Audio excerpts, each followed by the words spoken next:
And happy Valentine's Day. I'd like to call to order our February the 14th Board of Education meeting. Could I have someone read the approval of the agenda? Love to, Nancy. I move that the agenda of Thursday, February 14th, 2019 Board of Education meeting be approved as set forth, and that each item is considered ready for discussion and/or action. May we have a second? Second. This requires a roll call. Director Anhalt. Aye. Director Latterdy. Aye. Director Meisterling. Aye. Director Jansen. Aye. President Humbles. Aye. Tonight, we are holding 4 public hearings, and we'll take them all at the same time.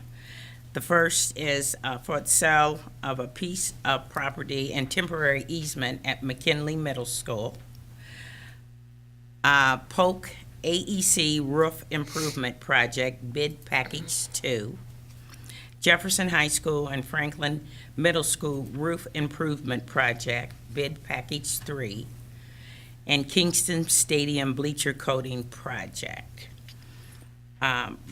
Laura, have you received any correspondence? I have received no correspondence related to any 4 of the public hearings. Okay.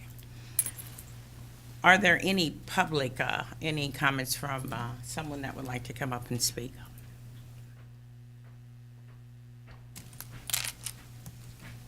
Lawrence Winklowski, 4234 Morrell Road, Northeast Cedar Rapids. I want to talk about the Kingston project. And then before I do that, my comments tonight are sort of speculation, because I'm totally not sure of what the project all entails. And this is a prime example of why we should have the person who is in charge of the project present all the details, let the public comment, and then go ahead and then you let the board vote on it while all the facts are fresh in your head. And that, so I need to tell a story that sort of has to do with why my concerns with this project, or some of them. Last October, so the October of 17, I was at a football game, sitting at the top row, right in front of the walkway, right on the edge. Went to get up and turn around, and I fell. And fell across the aisle and fell on some people. And I'm lucky that the person who I fell on saw me in advance. I'm happy there was no sort of more elderly and frail person, because they would have gotten seriously hurt. I got hurt. Cost me several $100s in medical bills, but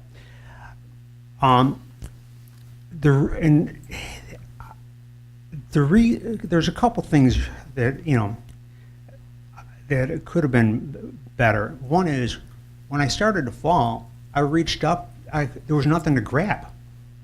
There was no railing up there. And that, so that, I just had nothing to brace myself with. The other thing is, that walkway has a pitch on it. I think it's about somewhere 4 or 5 feet wide, and the pitch is like, for that 4 or 5 feet, it's about 3 to 4 inches of a slope.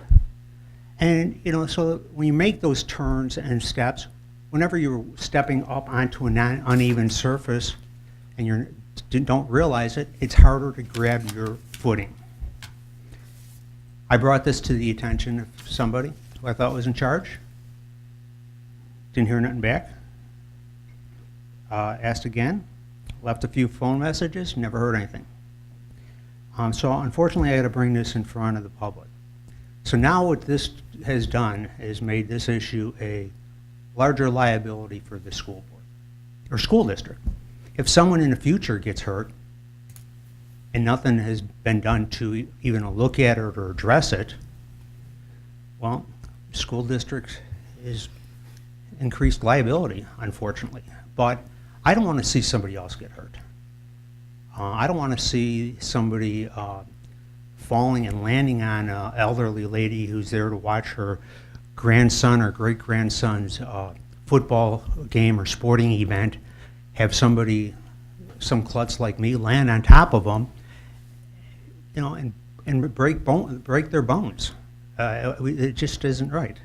The other thing is with this project, I wonder, are we going to extend, make the aisles going up and down wider? They're only like 3 feet wide, which doesn't really seem very wide. And the impression I get is we're replacing all the seats. So if we're doing that, we can make them all 6 inches shorter on each end and add another foot to the aisles and that. The other thing is if we're, how does this work with these stadium seats that people bring into these sporting events? Are we adjusting this location of these that they're going to become more of a problem? We allow them in every sporting venue in this school district. And Kingston is the only one that they should be allowed in. It's the only one where there's enough room for them. When you put them in high school gymnasiums or other bleachers, it's a safety hazard. No one can walk behind them. You can't sit behind them. These people who bring these things in, they end up taking a seat in front of them because you can't sit in front of these people. You can't sit behind them. And they should be rules regulating them because it's another safety hazard. So anyway, those are my concerns. So hopefully these things aren't in this proposal or addressed. I hope you table it until they are. Thank you. Thank you. Is there anyone else that would like to address the board at this time? If not, we will now close the public hearing and proceed with our agenda. And next up is our superintendent, Dr. Buck, with his report. All right, thank you. So we are in the midst of the wackiest winter maybe on record. So what our families and our staff are curious about what we're thinking about in terms of makeup time. So what we're doing here tonight, and there won't be a discussion around tonight because we're just presenting sort of where we are conceptually with these ideas. We're going to ask the board to take action on a revised calendar at the next meeting. But we do want to get this information out to our families and our staff members. So I'm going to talk a little bit about what we're thinking about in terms of makeup time. And then we're going to send some information out, we believe, yet tonight to our staff and families so they have a sense for what we're doing. And then, like I say, we'll have this back in front of the board on February 25th. So before I get started, I just want to sort of contextualize where this came from. So we've been looking at the calendars. We've been looking at what some solutions might be. And we've had this in front of our cabinet. We've had it in front of our Cedar Rapids Education Association leadership. We've had it in front of our building level principals. So we've tried to get a variety of sets of eyes on this information. So, and this is sort of where we are tonight. So one of the things we need to keep in mind, the solution set you're going to see tonight is effective as of right now. And my worry is we've not yet had the girls' state basketball tournament.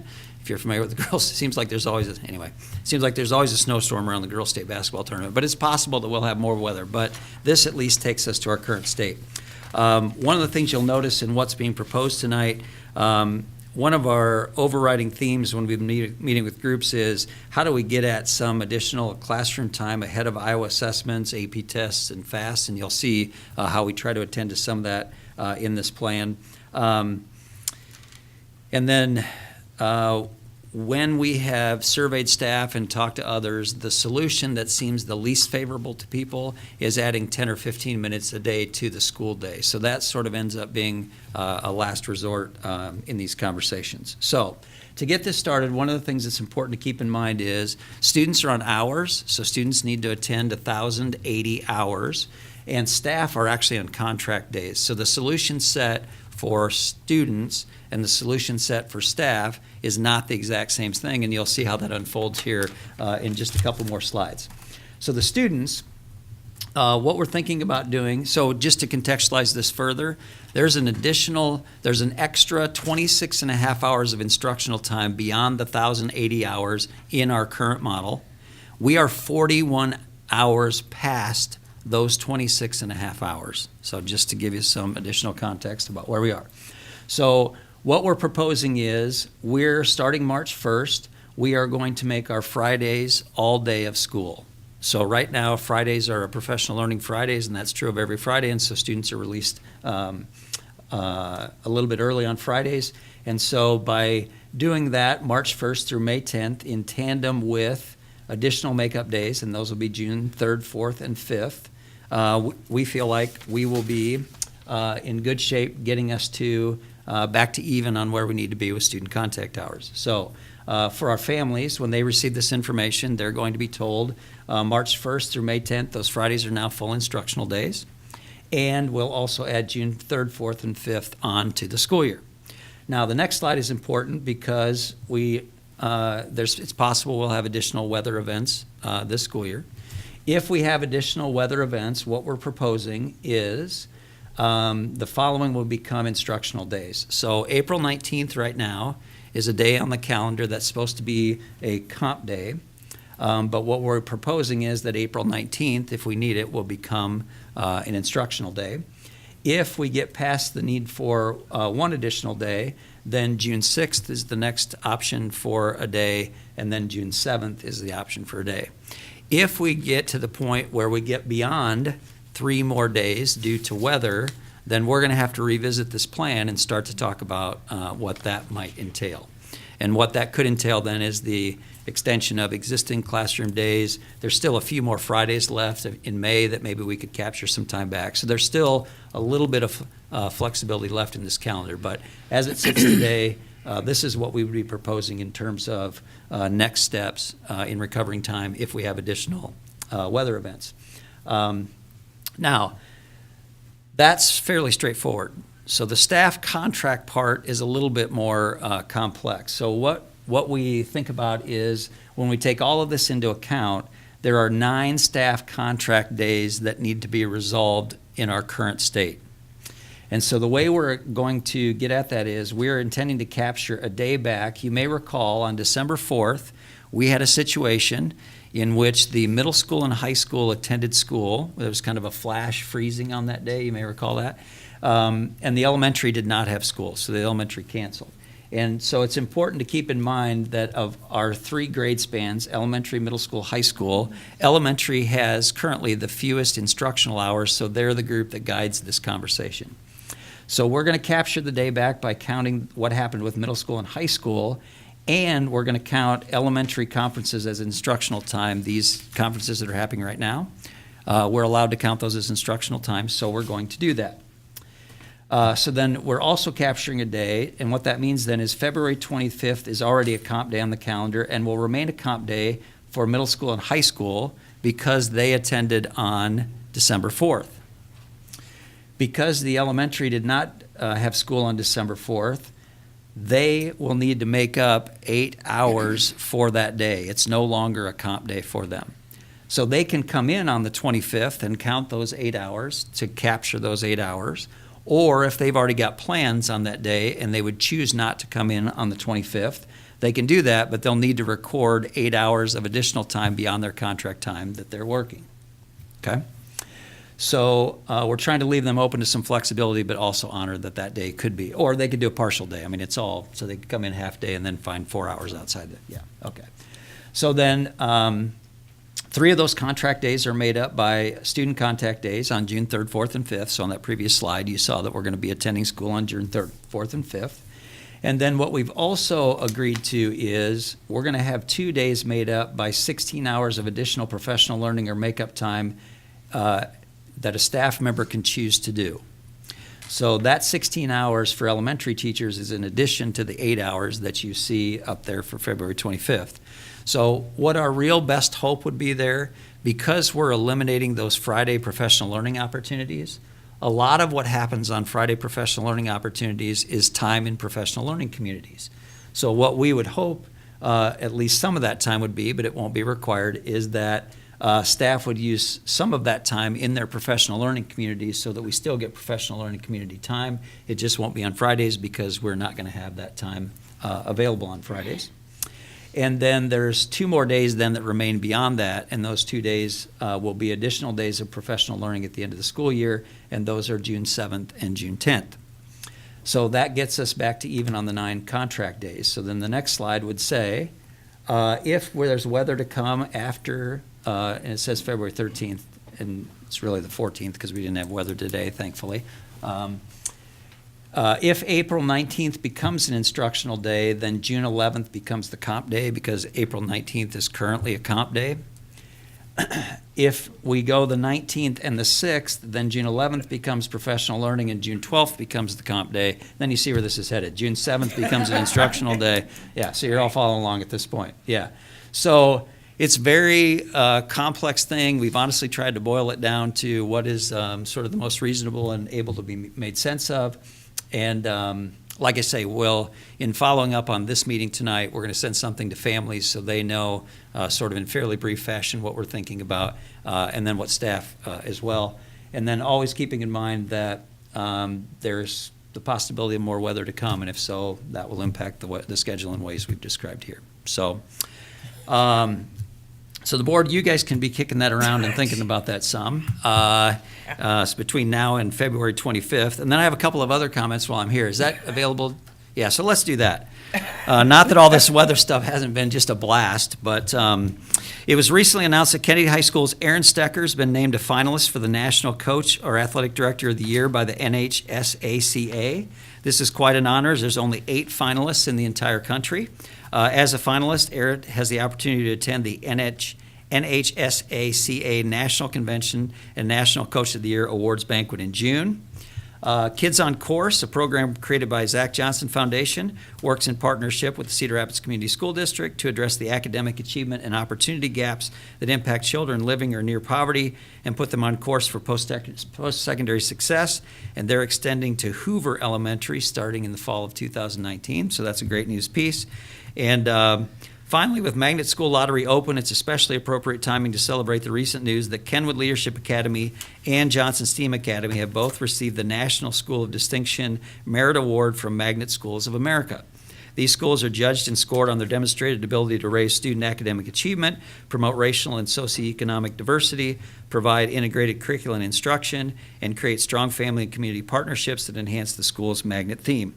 Representatives from both schools will attend the awards ceremony held at the Magnet Schools of America's 37th National Conference, hosted by Baltimore County Public Schools in Maryland this spring. Oh, and I have to do one more note that I was going to do. There's this conversation out there that the governor could excuse some of these days and time. I just want to be clear on that. Iowa Code spells out that students need to be in school for 1,080 days or 1,080 hours or 180 days. There is no piece of code, we checked into this, that allows the governor to forgive time. So if people are thinking that's something hanging out there, my understanding of that is that would take a piece of code passed by both chambers and signed by the governor to make that happen. So I just know that's been a conversation point, so I thought I'd address it here tonight. And with that, that is the end of my report. Well, thank you. Yeah, thank you. Thank you. Any board reports? Gary? Some legislative updates. First of all, attended with Jennifer, the other board member, fortunately, the IASB Day on the Hill. We were briefed at the Botanical Gardens by IASB staff and lobbyists, and also had a chance to hear from the governor. She was very positive about education. I have to say about trying to increase the funding. And she was also very much aware of the need for mental health concerns with public education. Believes that she is commissioning a council to look at mental health for our students. There's already been one for the for adult mental health services. Then we went over to the Capitol and had a chance to talk with many of our local lobbyists, local legislators and IASB lobbyists. our main concerns about, I think this is almost past history, but SSA has been approved by both houses at 2.06, which is an increase from last year. In fact, I understand it's been an increase since about 2010 or 11. So moving in the right direction. I think we all would like to see more, particularly those districts that have declining enrollment. Also, a 5% increase on transportation costs, and the good thing about that is that they're also the initiative to put that as a categorical, so that would become automatic in the future. Wouldn't have to come back and lobby for that. So that's an increase of $5 per student. Still a ways to go to close that transportation gap, but again, it's we're moving forward at least and not standing still. SAVE, it was sent, it was approved by both education committees at the House and the Senate. I believe it passed out of the Senate Ways and Means Committee, was presented into the House Ways and Means Committee, and I think they're in the process of acting on that. Well, they approved that because that went to the House. The House approved it. The SSA, the SAVE portion, the House said they would wait till SSA was finalized before they completely approved that.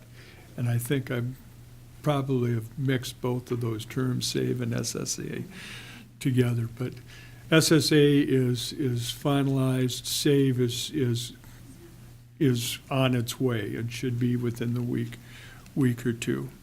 Heard no comments about vouchers or charters.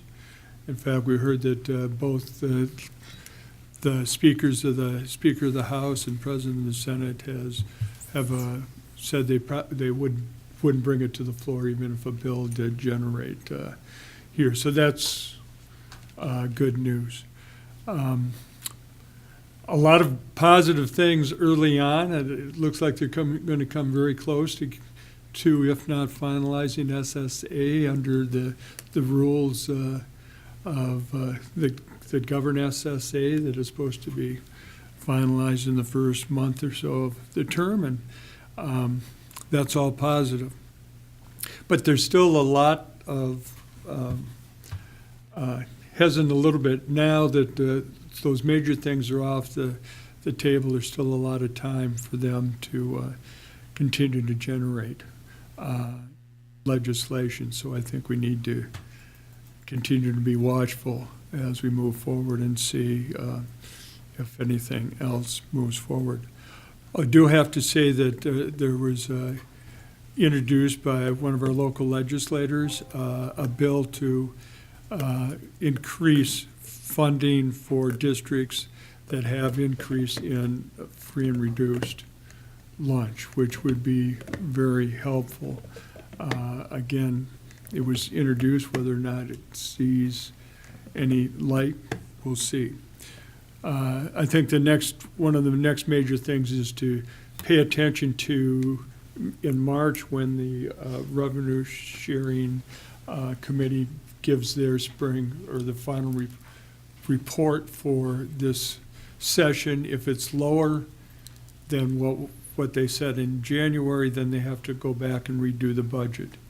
If it is higher, no action has to be taken. So a little pessimistic about our economy and how revenues will be coming in. So I think we need to pay attention to that because it could have an impact on our SSA. The last thing, I think it's appropriate on Valentine's Day, besides loving my wife and my children and my grandchildren, I love public education. So, with that, thank you. And I left on behalf of IASB, I left a little lapel pin. Oh, Jennifer asked me to, she knew that she wouldn't be here, a brief update. She sits on the UEN network. And Cedar Rapids is part of the UEN educational networker, and the UEN is large locals, urbans for the state. The UN represents issues that are concerns to more urban networks as well as concerns for all Iowa public schools. If parents are interested in advocating for public education, they are welcome to visit www.uen-ia.org and click on the legislative link. Midway down on the legislative page are sample parent letters. These sample letters correspond to issues currently being discussed in the State Senate and House of Representatives. There are also various how-to links and other resources for approaching legislators. That's on behalf of Jennifer. Any other board reports? President Humbles, I've been asked to read a statement from Director Jacobo this Okay. evening since he was not able to be here. On his behalf, he says, "Good evening. First off, I'd like to thank the individuals that participated in the Coolidge architecture interview process. We really appreciate your participation, recognize your time and commitment to our district. Thanks to the 3 firms that are here presenting this evening. I look forward to reviewing the replay of the meeting to gain an understanding of what each of you offer for our students, parents, staff, and community members. And unfortunately, I'm unable to attend tonight's meeting due to the reschedule and a conflict with an MBA course. The weather has taken a toll on everyone in different ways, and again, thank you for being here tonight. Best regards, Rafael Jacobo, Director, District 4. Thank you. Next, we'll move on to communications, delegations, and petitions. And I'd like to remind those who have requested to address the board to please step to the podium when your name is called. Please state your name and address for the records, and you will be given 5 minutes for your remarks. And our board secretary, Laurel Day, will serve as our timer and inform you when your time is up. The first person is Tanya Johnson.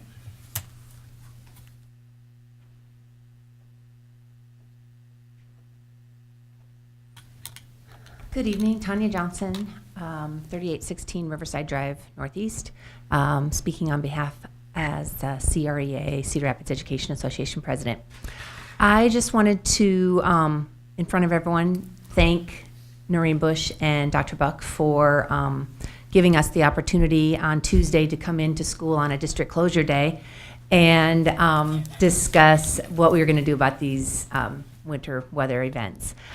We had myself and a representative from high school, middle school, and elementary there to talk through ideas of how we can get through these makeups. We had survey input from 300 educators that helped us kind of think about what we were going to be doing, and just really appreciate including us in that conversation, and hoping that this will be the plan, but kind of knowing that we probably will have to adjust again because weather is probably not over.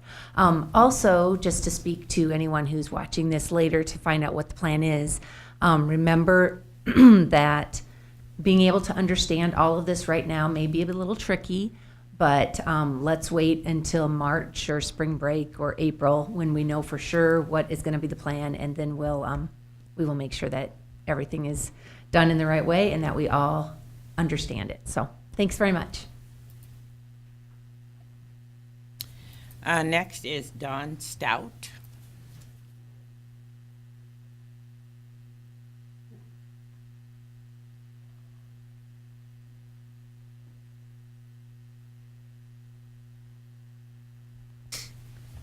Dawn Stout, 1018 9th Street Southwest. And I am here representing the bus drivers. And I guess my main question is, when you have a district closure, why are we not being compensated for our wages? We've lost out on quite a bit of wages. We are hourly. We do have a contract, but like I said, we are hourly. And we've lost out quite a bit. So when you have a district closure, we don't get paid like everybody else gets paid. And for us to get compensated would be really nice. Also, when you have a delay, what needs to be thought of is on a regular daily basis, the first bus goes out of this bus lot normally at 5:45 in the morning. So when you have that delay and you're calling and telling the parents, well, we'll let you know by 7:40, well, normally that would be okay, only that first bus is going to be going out by 7:50. So we have a lot of the people that drive them buses are coming in from Stanwood and Alburnett. So for us to be contacted, we really need to think of our work group and where they're coming from. So I just kind of wanted to put that out there and let you guys know that. And to think of us as a work group too, that we are hourly and we have bills to pay too. Thank you very much. Thank you for your comments. Next is Lawrence Winklowski.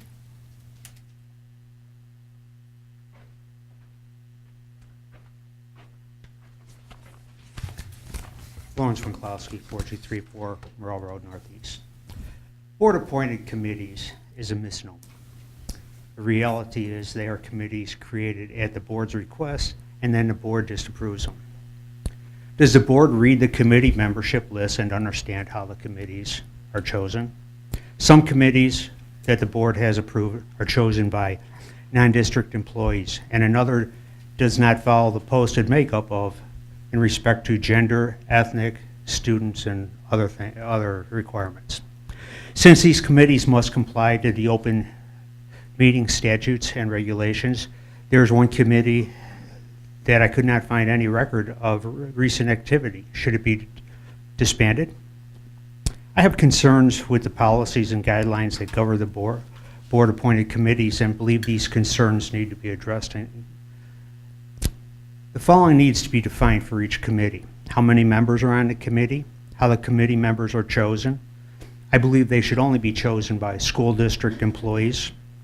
Length of terms on the committee and the maximum number of terms a member can serve. Define the gender, ethnic, parent, student, teacher, business, and community makeup. Define district representatives on the committee and if they have a vote. Define if the committee has an independent or professional representation on the committee. Is there a chairperson and how are they selected? I believe the chairperson of all these committees should be a non-voting district representative. For every committee, they should have a charter, post a schedule. Meeting minutes should contain a list of who attended and who did not attend the meetings, and be posted timely. For each committee, there should be a membership list that has a table with the appropriate columns filled in for each member. Do they live in the school district? Are they a parent of a student in the school district? Are they a district employee? And tell if they're an administrator, educator, other employee, or a retiree. I've seen group designations on committee members of business, community, partner, and university. What are they and why are they important? Many people work in business. Some of them have a big title or a lot of money, but who cares? Isn't everyone a member of the community? If it refers to community leaders, how is that defined? Some people think I'm a community leader. What is a partner and how does university representation benefit a particular committee? And the web pages for these committees should all be in the same format. Also, businesses should be vetted to make sure the company has a true diversity in management and on the company board, especially gender, not just a token here or there.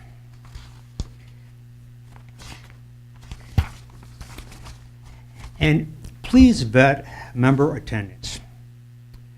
Most committees, if someone misses more than one meeting, they should be removed and never put on another committee. There is an expected commitment for members of the committees. So at my next appearance, I will be talking about a poor decision the school board has made. So, thank you very much. Thank you. Next is Michael Leclerc.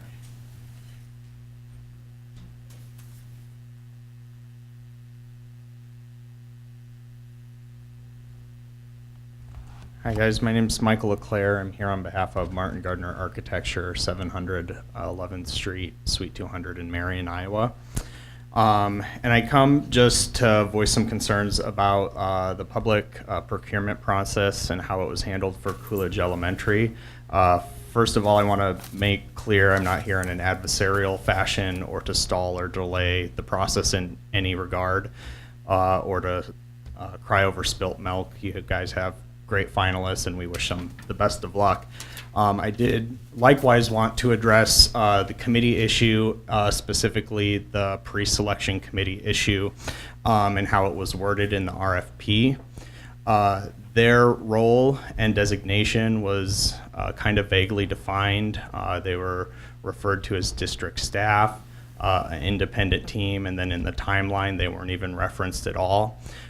So people submitting proposals didn't really know how many people were on the pre-selection committee, if the pre-selection committee was composed of people from the architectural review committee, and what the backgrounds were of those people. When submitting proposals, we tried to cater them to those reviewing the proposals, and in a broader picture, and as a community member, we make those boards to represent a wide range of stakeholder interests, community interests, and knowledge base and specialties.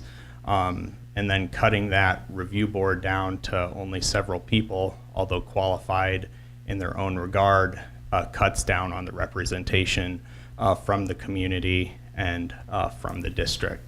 So we would just ask that you review that process and clarify things in future RFPs, and I look forward to being in front of you for future projects. Thanks for your time. Thank you. Next, we'll move on to the consent agenda. Are there any board members that have items they would like to be pulled for separate discussion and/or voting consideration? So I wasn't going to pull any, but I would just like to ask, we had public comment about the award of contract for Kingston Stadium and the bleacher coating project, and I think that that project is pretty straightforward what it was for, but there were some accusations about hazardous situations at our stadium. I've attended hundreds of events there at Kingston and not experienced that personally, but just as a board, and not to answer it now, but I think I would like to understand where we're at in terms of the risk there. If we've had multiple incidents or specific incidents, I think that would be good for us to know, just in terms of our due diligence, since a public accusation's been made. So that's all I have to say. Anyone else? I have a question about the returfing and the track. I know for a long time, the district, particularly the athletic council, has been interested in getting that extra lane, getting that 8th lane in there. Is that going to reduce, will that cut into any of the seating in order to accomplish that? It seems like right now the track goes almost right to the edge of some of the seating, if I'm not mistaken. So the simple answer to that is no, we don't have to get into the bleacher seating in order to add the 8th lane. Currently there is roughly a 6-foot walkway, 7-foot walkway between the outside lane and the bleachers. So to to add the 8th lane, that's a 3.5-foot lane, so there'll still be roughly 3.5 foot between the front of the seating and the outside of the 8th lane. Very good. That's I think, a real positive addition to that facility, and really will increase its usability. Anyone else? Could we get a motion to accept the consent agenda? So moved. Have a second? Second. This is a roll call due to the personnel report. Director Laura? Laverty. Aye. Director Jansen. Aye. Director Anhalt. Aye. President Humbles. Aye. Next, we're moving to administration. It's an information item. It's the Coolidge Architectural Review Process. And Dr. Buck, I believe that you're going to walk us through the process.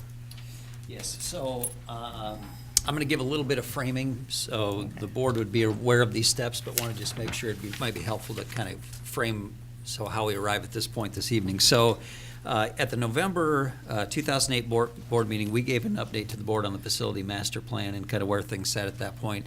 And one of the things we brought up at that time is we'd like to get started moving forward with the Coolidge architecture firm selection process, because assuming SAVE passes in this session, we wanted to be set up such that we could sort of jump right into the work once that SAVE passage occurs. So on December 10th, we came back to the board with a presentation on the timeline for the RFP process. And so you may recall that we came and we talked about the important dates across that process. So on December 18th, we released the RFP, and that was due on January 17th. Once those came in and the deadline passed, we did have district staff screen all of those RFPs, so they screened them independently. And in that independent screening process, 6 firms arose sort of the top out of that process.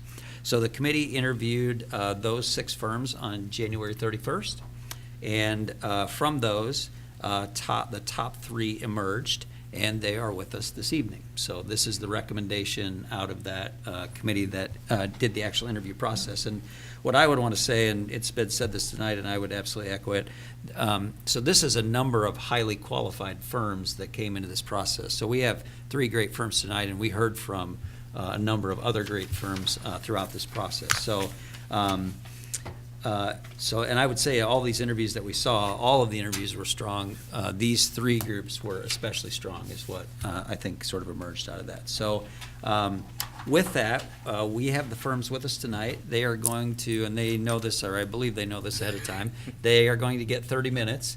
And they've already experienced this once. When they met with the interview committee, they got 60 minutes, and we were pretty, I don't know what's the nicest way to say it, we were fairly, you get 60 minutes. So tonight you get 30 minutes. So we'll start it, and that shouldn't feel unusual. Maybe only it's half the time, right? So Bray Architecture is with us first this evening. You were provided some questions ahead of time, so you have a sense for the kinds of things the board is especially interested in this evening as it relates to your proposal. And with that, welcome, and we'll get you started, and you're on your way for your 30 minutes here. So, Great. Do you want a clarification that the board also time is included for board questions in that 30 minutes? Oh, yeah, so it's a total of 30 minutes. So your presentation, if you go the full 30, there'll be no time for questions. So you might want to tamp that back. And the other thing I would just remind folks of, no decision is being made tonight. So the presentations occur tonight. This will give the board some time to digest the information, and then the actual vote is scheduled to occur at the February 25th meeting. So, yeah, thank you. That didn't count for your 30 minutes. You're still. Yeah, but we're going to wander away from that clock real quickly. That's intimidating. Much has been made of that 30 minutes. So anyway, welcome. Thank you for that introduction. We're really honored and excited to be here this evening. My name is Matt Wolford, president and one of the 3 owners of Bray Architects. Really excited to be here to talk about the importance of the Coolidge Elementary School project and what it is and means to engage deeply with your community, your staff, and your students when planning and designing a new elementary school. I also want to thank you. My name is Steve Cunin. I'm a principal with Bray Architect. I've been with Bray for about 25 years and have been involved in many, many schools, and really excited to be here in regards to the Coolidge project. And I'm Andrew Iverson. I'm a project architect, and I've been practicing school design in the state of Iowa for 23 years now. everywhere from Northwood all the way down to Centerville, Dubuque, over to near Carroll. So I've seen a lot. I've seen where we've come in this state over the last 20 years, and am very excited about the future. One other additional team member, Agatha Vonderberg, is a critical member of our team. She would lead our educational visioning and educational discovery. Unfortunately, she had a medical issue arise, so if we're fortunate enough to move to the next step, we would love and be more than happy to have her come back and meet you. So unfortunately, she couldn't be here. My wife also thanks you. She got a much larger bouquet of flowers today than normal, since we had no kids and dinner plans. So she's a trooper. Again, Bray Architects, we have had the great fortune of designing 15 new elementary school projects in the last about 5 years. 11 of those are brand new, so ground up. 4 are what we call like new. That's an odd term, but really what that means is we remodeled a small piece and built all new around it. So basically, if you walk those like new schools, you wouldn't even tell, because the facilities feel like new. So we're really, really fortunate and blessed to be involved in so many new elementary school projects. You told me to point back there. There we go.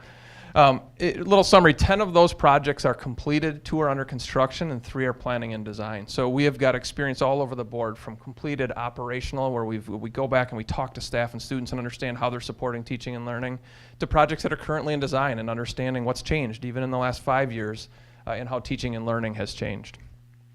So you asked a series of questions. We're going to move right through these, so we'll talk about all the topics you asked. You asked us to provide a case study of a project similar. So as we looked at the 15 projects, we tried to figure out which one of these makes the most sense to talk about. So we're going to talk this evening briefly about the Baird Elementary School project. This is a new elementary school project in Green Bay, Wisconsin. Some similarities arose as we started to study this. Similar number of elementary schools. Now, obviously, we're talking about a long-term consolidation plan potentially, but very similar number of elementary schools. That comes with some challenges at times. Similar size school districts in terms of student enrollment. Different staff allotments, community types are similar, so mid-size. You will see the note. If you see on this next slide, some of the data might be a little off. It's a little old, but it was the only one we could find to do a direct comparison. So hopefully they seem pretty similar, but this is slightly older data. The other thing we thought was really telling was there's a lot of similarities to what's being proposed. The grades served, the size of the student population, not only today, but where it would be proposed to be in the future. Both of these are joint ownership with a community or a city. So this project also has a city component of site ownership and school district ownership. Targeting to operate the school during construction. So building a new elementary school on a site while the other building is functioning and operating. So while we try to evaluate which of the projects, we chose this one because it has a lot of similarities, not just at a district level in terms of community size and district size, but also specific to the building that's being proposed. So a little bit about the project. It's just over 100,000 square feet. It's on the verge of being completed right now, and as I noted earlier, it's being built on the same site in conjunction with the city property. So there it is. That's the new building. Actually, it's not. We wouldn't design a building that has those unique and interesting shapes to it anymore. So that is the existing school that sits on the east half of the property, and the city park and city land wraps around it. So great schools, served them well for years. This demographic is unique. They change, about 50% of their student population changes throughout a year. It's a very transient student population. And so with that comes a lot of additional services and needs that we want to make sure that we embrace. But you can see here a lot of green space, a conservancy along the back of the property that to a certain extent was being ignored. It was available when you were watching a softball game, but really the school had not embraced that conservancy as a great site feature. This is the new plan, the proposed plan. So you can see the dashed line on the right side. One thing you'll note here is one issue we had as we engaged with the neighbors and the community was a lot of traffic and a lot of impact. Parents were stacked up on city streets waiting for students. So one thing that we tried to do is create as long and as deep of an access drive. That was an intentional decision from the site planning perspective to get as many of those cars as possible. Morning's not as critical. They come over a period of time. That afternoon pickup is challenging. And we'd have some similar challenges with Coolidge to try to get as many of those cars off the street as possible. But what you can see here is this building really has now pushed itself to the back of the property, embracing the natural conservancy. One other thing you might note is, again, we can build this building. It's being constructed while the current school is operating. So students are learning in the current building while the new building is being constructed. Take some planning, and it's an important piece of making this phasing work. The other thing you'll note on this, and this grew out of our community engagement, is you'll notice that all the labeling on this is in multiple languages, so we have a Spanish translation of all this as well. This is a community that really needed a translation to Spanish to make sure that all of our constituents and all of our neighbors and families could understand what was being proposed. So Steve's going to talk a little bit about the classroom learning environment. So every project we do starts out with a visioning process where we look at, we're trying to establish what the learning community in this particular school is going to be. And we sit down and we go through a visioning process and looking at the learning community, the learning signature. We sit down with staff and students and community members, and we just sort of brainstorm what kind of the signature of the school is going to be. In this case, and you can see this sketch is really ultimately a sketch of a beehive, and this is the Baird bees, and the kids really relate to that, and that becomes part of their culture. And so we took that concept and started to look at the learning spaces that might be happening in that space. And so we talked about all the different components in that school and how those learning spaces should be defined for this particular school. And what we came up with was each learning community we called it a hive to kind of go along with that cultural bee theme, and we broke it down into a hive of 4 classrooms. The staff really wanted to have the ability to see into the locker rooms or the locker spaces, to have that collaboration space immediately outside the classroom with lots of visibility between that collaboration space and the classroom. That space becomes really an extension of that classroom. Also the ability to team between classrooms, and you'll notice the openings between the classrooms here. So this is kind of a self-contained area that this particular community of 100 kids spends most of their day in, and this became kind of the signature of the building. And you'll also notice a small group learning space in each one of these, and that can be used for special ed, it can be used for planning, it can be used for a breakout space. So really a lot of flexibility in the plan is key, and we see that in a lot of schools looking at a 21st century learning environment.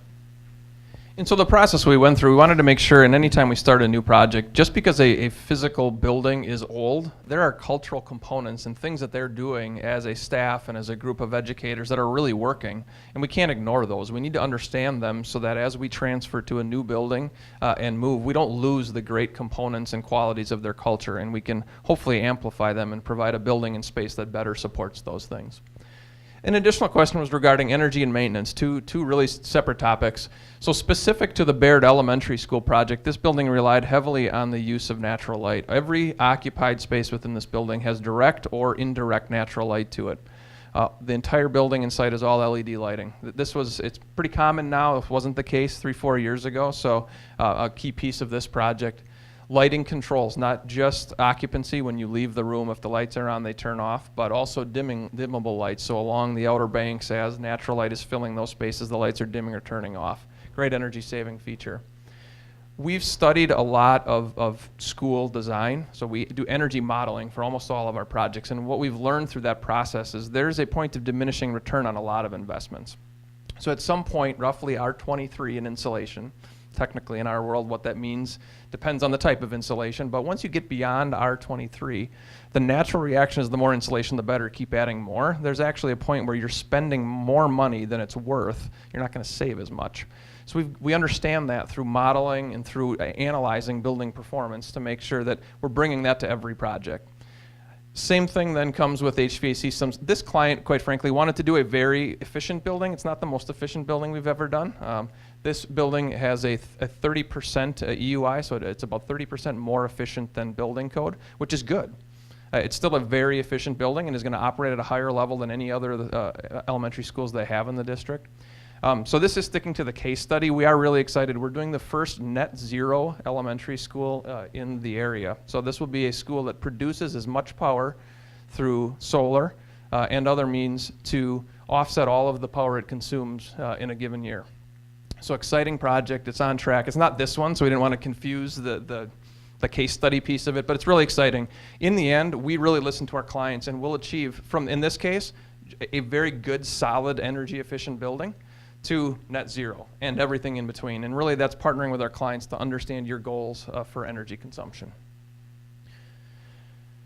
Maintenance is a separate discussion. So a lot of the energy efficiency components may or may not be positive from the maintenance perspective. And so we want to talk with from the outset of the project to understand what our maintenance goals are. Do we have roofing standards? You can spend anywhere from $10 to $25 a square foot on a roof.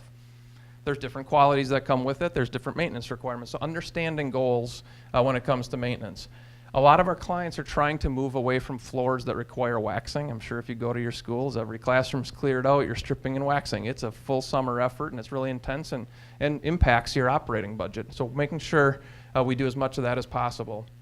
And another little thing, and I'm sorry to talk about snow, you heard a lot about that already this evening, but it's a simple thing that doesn't cost money, is meeting with your snow removal staff to make sure that we're planning parking lots, playgrounds, all the different components that they can easily move snow. It's a simple thing, doesn't cost anything, but it's a key part of our process to ease in the maintenance of your facilities. Community use, schools are, in most cases, the community amenity and the only amenity that they may have in the neighborhood. So in the case of the Baird Elementary School project, as I mentioned earlier, this is a park and a school at the same time. The tennis courts that exist on the upper left-hand corner, we specifically dedicated and designed parking spaces. So those are functioning during the school day and after the school day. So community members, neighborhood, they have access and are using those tennis courts throughout. The parking in the plaza area in front of the building, all of the playground equipment, you can see the couple basketball courts and then the darker area slightly below that, that is all the playground equipment. So the plaza has intentionally designed shade trees and benches and things planned so that in the summer months, and when we do have intense sun and the school's not in session, that this is really becoming a park. The softball fields that were present, there was 2 of them. They didn't have lighting. I don't know if you noticed the kind of wild fence. So we're giving this community back as part of the land swap agreement, a good new softball facility with appropriate parking to support it. So great example from a site perspective of encouraging use and making sure that we can not only accommodate it during the school day, but definitely on evenings and summer months when that outdoor environment might be even more desirable. The building itself has a great deal of community use intended and planned for. So the areas you see here in blue are highlighting areas that are accessible and intentionally designed to be used by the public. Again, this is mainly in the evening hours. The hives, as Steve mentioned, so the areas in yellow are all designed to very easily be secured off. So if school day ends, we go into night mode or weekend mode when the school's being used by the community in the neighborhood.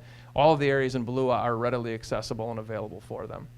This building does have a specific community room and medical and dental and health spaces planned. So this small area here is actually designed that during the school day, so it has its own entrance, locked off, separate from school, separate toilet facility, designed for neighborhood access, community access. It's generally going to be used at night, but it's intentionally designed that if it's needed or wants to be used during the school day, it can be planned for. This is also a population that has a great deal of medical, dental needs that can be serviced throughout the day. So they're developing partnerships with healthcare providers. And instead of taking the students to the provider, we're actually designed 2 spaces, one that will have a dental chair in it, so that dentists can volunteer and provide some of this much needed service to the students right within the facility. The typical gymnasium, that's probably a common one, and you never have enough. So making sure that that's readily available and usable for the community. And then the cafeteria is set up with AV equipment and directly connected to their community room.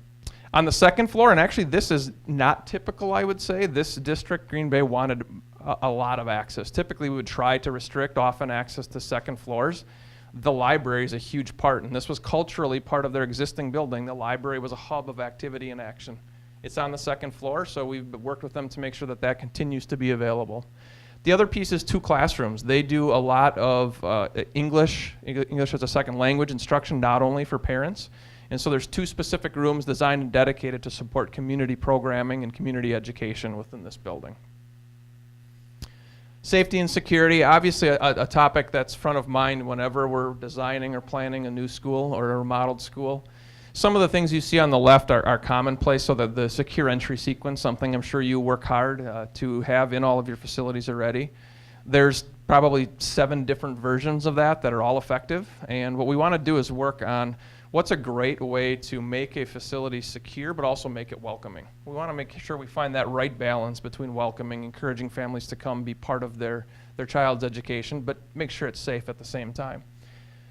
We always want to maximize visibility of arriving guests, so that reception position, somebody that has visibility to see. This could be something as simple as seeing a parent approaching that you know is in the middle of a challenging situation, a custody dispute, something. It may not be the traditional safety that we're thinking of an intruder. Providing them time to hit the panic button on their desk, encourage the principal to come and have some support in diffusing that situation. So visibility is critically important. Technology, obviously glass, cameras have come a long way. Building segmentation is something that's critically important, so not taking a large school and with the press of one button or the pull of a switch, however we want to go about that, breaking down a large school into much smaller pockets. So the average response time to an intruder is about 6 minutes traditionally. Unfortunately, we have data on that these days. So anything we can do to slow down an individual from getting deeper into the building and limit the number of students and staff that they can get access to. Easy to do in new construction, something we want to talk about all the time. There's probably 15 other features within this building that were very intentional. We're also upfront with our clients that we don't talk publicly about those features. It defeats the purpose of some of the security planning if somebody could watch this video this evening and learn about all the security features that went into this project. So no, there's a lot more here. But they're discussions that we would encourage you to have privately, so they're not available to anybody that may have some ill intentions. On time, on budget finances. This is the first of what might be many projects for you. This is a critically important piece, is to make sure we deliver a project on time. So the first thing we want to do is share just some recent history. So the first project up on top is this project, the Baird project. Those bids were phenomenal. It really got lucky. We hit at the right time. It bid significantly under the target budget. What I want to touch on here is, our philosophy is that we design to a budget. We don't design and then tell you what it's going to cost. When a budget is established, we're going to work to that. It's our responsibility to adjust, working with you to meet that budget. We understand there's not more money available. And the process we go through, and I think the most important role we can play is the last bullet point here. We really can't just take the easy road. When we're doing all this meetings and engagement, the easy thing to do is say yes all the time. That usually gets you in a bad position from the budget perspective. So being able to stand in a room, listen, acknowledge things that are positive, that can work within the budget, but also being your partner that you need and having the ability to politely say no when it's necessary, because budget's critical. Specifically for the Baird project, you can see a little bit of the bid results, and this is in your handout this evening. What this suggested is when we initially budgeted the project after we did all of our engagement, we're trending slightly over the target budget during schematic design.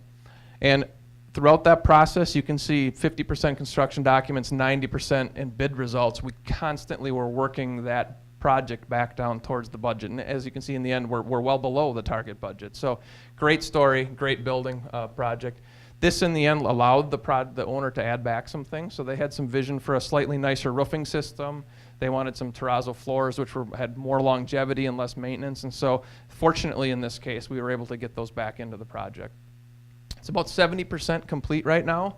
And we're under 1% with change orders on that project. So that's really good. The average is probably around 5 or more nationally. So this is trending in a really good direction. The vast majority of the work is done. And as you can see here, the owner requested changes. We consider those good changes. So about $40,000 of the about $100,000 are owner requests. Those are good. Those are ones where clients says, we have a little contingency left. Now that I see the room, we should have power there, or we should add another door. We think those are good changes because you're getting the building tweaked to be just what you want. Schedule was the other question. All projects, we work exclusively in cold climates, so there's limits. You've got to start at a given time. School can't start in October. We've got to be ready to go. You can't turn a building over on August 31st and say, good luck, here's your new building. We've got to give you time to move in. So we appreciate and understand all the complexity that goes with schedule. What we wanted to do here is just draw you a quick comparison to the Baird project that we've been talking about this evening. It very interestingly falls right in alignment with the project that we're completing for Green Bay right now and are on track for that move-in. So it may have one less month. The goal is to get you the building no later than July, hopefully even in June, so that you can begin getting teachers relocated over. Feel very comfortable and confident with this schedule, assuming we're fortunate enough to work with you and are committed to making sure that we meet this schedule on your behalf. Finally, a huge piece, and this is kind of the non-architectural piece of the discussion, it's about engagement. It's a huge part of our process and what we do and what we really believe in. Quite frankly, I'm an architect, but I don't design anything, and you don't want me to design anything. You want these guys, Steve, Agatha, Andy, to lead that effort for you. Engagement is almost exclusively what I've done in my last 20 years with Bray, is helping clients engage at all levels. So in our last few minutes, we wanted to quickly hit on, this is a preliminary structure. We don't know if it's exactly right. We haven't sat down and explained the nuances of this yet, but we have implemented a structure similar to this, where we clearly identify and form subcommittees. Subcommittees of staff, subcommittees focusing on operations and capital maintenance. That's our IT staff, our food service staff, our buildings and ground staff, critically important to getting a lot of feedback from them. And then two groups that we found very helpful, our parents and neighbors. They're going to be impacted greatly by these projects, and they're going to have a great voice and provide important feedback for us. So setting up a structure from the outset of the project, identifying when and who and how we're going to engage with them is extremely helpful, and we found makes a good project great.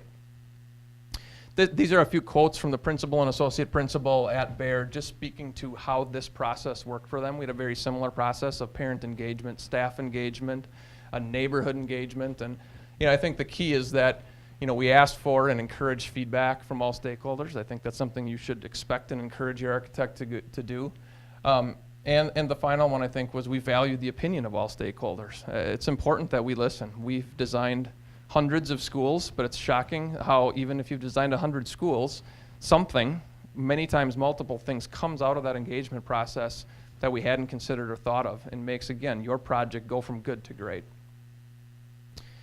This is an interesting one. This is at Baird again. This is a sculpture of a sturgeon, this prehistoric fish that lives on the bottom. I don't have any idea what it means, has to do with a bee or anything, but this sits outside that existing school. And as we're going through the process, in general, administration, building level leadership, like, yeah, things been there, weeds grow up around it all the time. So the initial thought was it was going to go as part of demolition of the old project.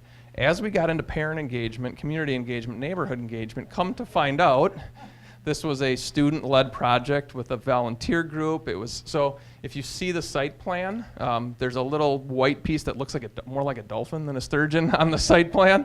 That's actually the plan. This summer, this will be relocated over. And again, this came from engagement. It came from listening, and it came from understanding how important this was in the history of that. The final piece is how do we continue to engage? So not only the committee and subcommittee work that is so important to shaping these projects, but continuing to update. We've got a staff of 4 people that do nothing but support our clients with written communication and engagement. All of this effort that's about to take place is going to be added. You're going to say, district staff, well, do what you do, and then, by the way, plan a new school at the same time. So we understand there's limitations, and we're going to help you and support you with our process and with our team. One thing we found is a written monthly report, typical things. Neighborhood outreach is critical. It could be something as simple as we've had clients have students take car wash gift certificates to the neighbors around. Their cars are going to be dusty and dirty in the summer months when you're going through construction. You could have a group, a Boy Scout or Girl Scout troop that wants to volunteer to wash windows for homes in the neighborhood. School district, buy them some cleaning supplies and encourage them to go do that. Great way to engage your neighborhood and give back, because those direct neighbors to the site are going to be impacted. Any little thing we can do to ease that pain is really helpful. So finally, biggest challenges. This is always a question. These are a little more global. They're not specific to the Baird project, but balancing goals of operations and teaching and learning staff. We're going to talk a lot about transparency and visibility and glass from classroom to collaboration. Teaching and learning is probably going to get excited about that. Operations may not. How's it going to hold up? How are we going to clean it? All critically important discussions. The goal is to have everybody at the table. Our job is to balance those discussions and make sure that we arrive at a point where everybody's comfortable with that solution. Thinking beyond, in the case of the Green Bay project, their current hive. How do we get people to think beyond the current confines of where they are and what they're used to? It's hard for anybody, right? I mean, if they aren't out seeing other schools and doing this every day, it's difficult. And so it's our job to help them through photography, through renderings, through taking tours to help them see and understand.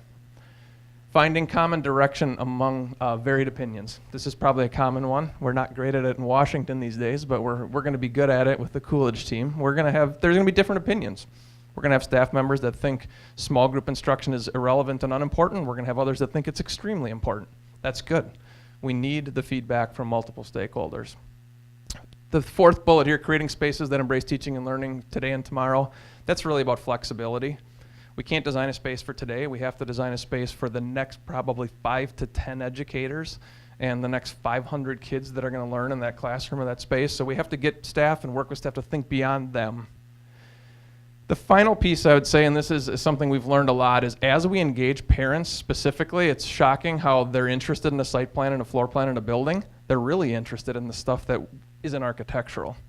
How are our boundaries going to be affected? So if we go early in the process and don't have a plan in place, we don't have to tell them where they're going to go. We have to be able to talk about how we're going to go through that process. Student migration is a big one when we're combining schools. Are we going to take 5th graders when we combine schools, for example, and say the last year before they transfer to middle school, take them split friends up? So we have to have a plan, process that we're going to be able to discuss with them. So non-architectural, but really lessons learned about process when we're doing engagement is to be prepared to talk about those key pieces. So with that, thank you.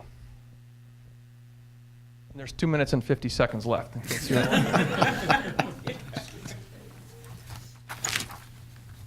Open for questions? Yeah, question. A couple. The school in Wisconsin, it's a 2-level school. How are you accommodating handicap for the 2nd floor? There is a gurney-size elevator in the facility. So every space is ADA compliant. The 2nd floor has an elevator leading to it. We make them larger, gurney-size, in case there is an emergency or we need to get something large up there. Second one is a very nice presentation. I have very few questions, which is a little unusual for me. The net zero energy. We have been very proactive in using geothermal. What was the heating, cooling system to this to get to? I heard solar, but Yep. that couldn't be the whole. So geothermal is a huge part. We've done over 2.5 million square feet of geothermal in a school setting, so we're really comfortable and confident with that as a source for heating and cooling. The net zero project is probably a 30-minute discussion about how we got there. The key features are geothermal, a lot of solar, and then a combination of other mechanisms, high efficiency glazing on the exterior to reduce our heating load. Again, a long discussion, but geothermal is a key piece of it. Geothermal was, okay, thank you. I have a question for the visioning with the staff, students, and community. How did you get everyone to come together? How often did you meet with the community members, the staff, as well as the students? Staff is traditionally every other week. So every 2 weeks, it's probably a little more intense early in the process, maybe a little more drawn out later in the process when we're doing more engineering than anything else. So that's staff every other week. Community is typically about every month. And it'll vary a little bit. We still need to flesh out the nuances of exact schedule and committee makeup, but typically about once a month with community. Neighborhood might not be even quite as that often. They're going to be more concerned about when do we have lighting plans, when do we have landscaping plans, things that are going to directly affect them. So did you include beyond the neighborhood? I mean, so we've been having conversations about city involvement, so again, beyond what the direct neighbors might use this facility for or have an impact in other buildings that we might look at down the line. Yeah, absolutely. The city's going to have to be a huge part of this, not only just from the simple land component and that they have park land there that we're going to need to be discussing with them, but broader community engagement. What functions do they have planned for that area of the community? Yeah, big picture, yes. We said neighborhood specific as a subcommittee. The broader community is through the mechanisms of written reports, open houses, and other mechanisms. All right, your 30 minutes. Thank you Thank very you. much. Thank you. Thank you. Thank you very much. Have a great evening. Thank you. All right. Are you Yeah. ready? All right. Ready for that? Friends from Newman Monson, Yeah, I'm got where to guessing. get them. Okay. So they were here. Yeah.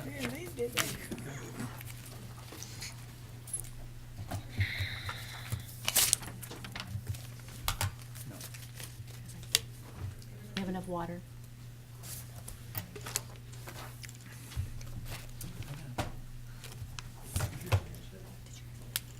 No, I didn't touch that one. Okay.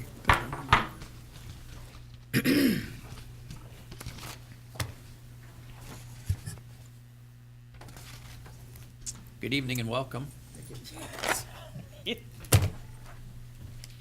Well, We'll good get you started in your 30 minutes. So do you have everything you need and want to? Okay, just want to make sure you're, yeah. Okay, great. Welcome. Thank you. Well, good evening, and I guess happy Valentine's Day, everyone. I feel like we should have brought those little candy hearts that all say "Choose me" on them. But I do want to thank you for the invitation to be here this evening. We're very honored to hopefully be a part of helping you take this first step in realizing your master plan. And we'd like to keep this fairly informal. If you have some questions, we're in the middle of this.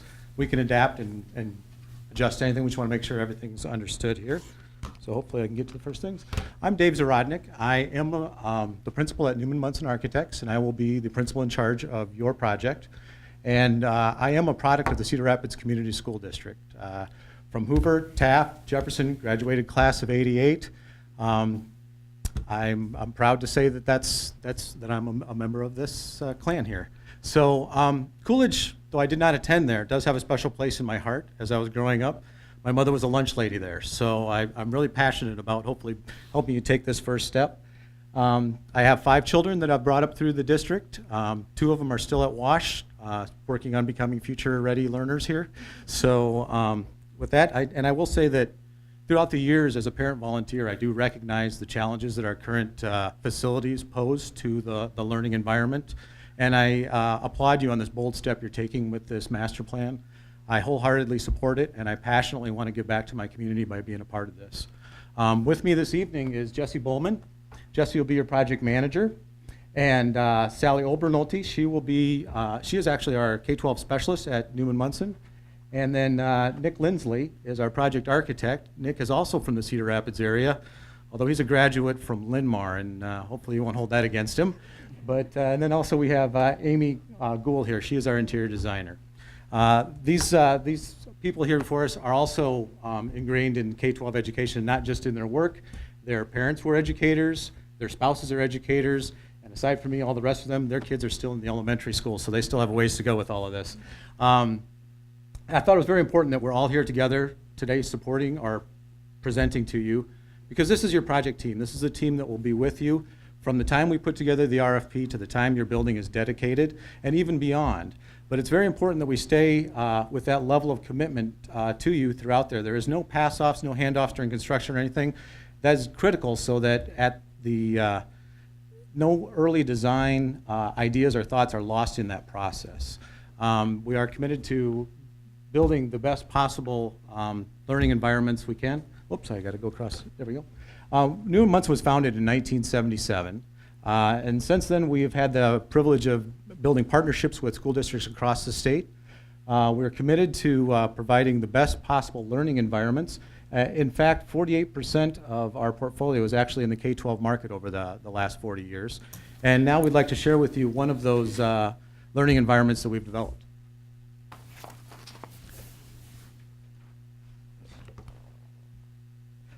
All right, we're going to spend a little time talking about Lincoln Elementary. This is in Pella, Iowa.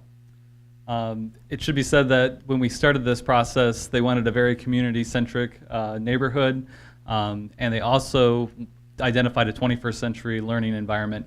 Looking at the existing site here, you can see that the existing building here on the left was a one-story building, and then we had a lot of asphalt and other site conditions that we wanted to really take a look at. As we worked with the planners, the stakeholders, and the user groups, they identified these values and qualities that they wanted to bring into their project. We also looked at different layouts of classroom arrangements and talked through those pros and cons with them. And Sally's going to go through the workshops a little bit later that kind of explain how we come up with these ideas and really become thoughtful in how we're going to create something that's beyond architecture. Taking a look at the city and the site and the context, we're just 2 blocks north of downtown, and we have 2 major arterial roads on either side, to the east and west. It also should be stated that the community really wanted something that was of the culture and place of Pella, Iowa, being a Dutch heritage. As we looked at the site, we realized that this project not only could become a new neighborhood school, but a neighborhood park and serve many of the families that are in the northwest here of Pella. As we worked through the stakeholders and core groups, going through these workshops, Site Force 101 diagrams, puzzle pieces, they helped determine where this building should be sited, and then also wanted it to become a 2-story scheme in order to make it less institutional, shorten those corridors, and really make a great connection. The result is a 2-story elementary school that has a very tight floor plan, which reduces the perimeter. That helps reduce the cost of the building up front and also the HVAC consumption needed. And the new orientation of the building helped us further reduce the energy consumption because we were able to take advantage of the sun and get ample daylighting into the classrooms, which helps promote learning.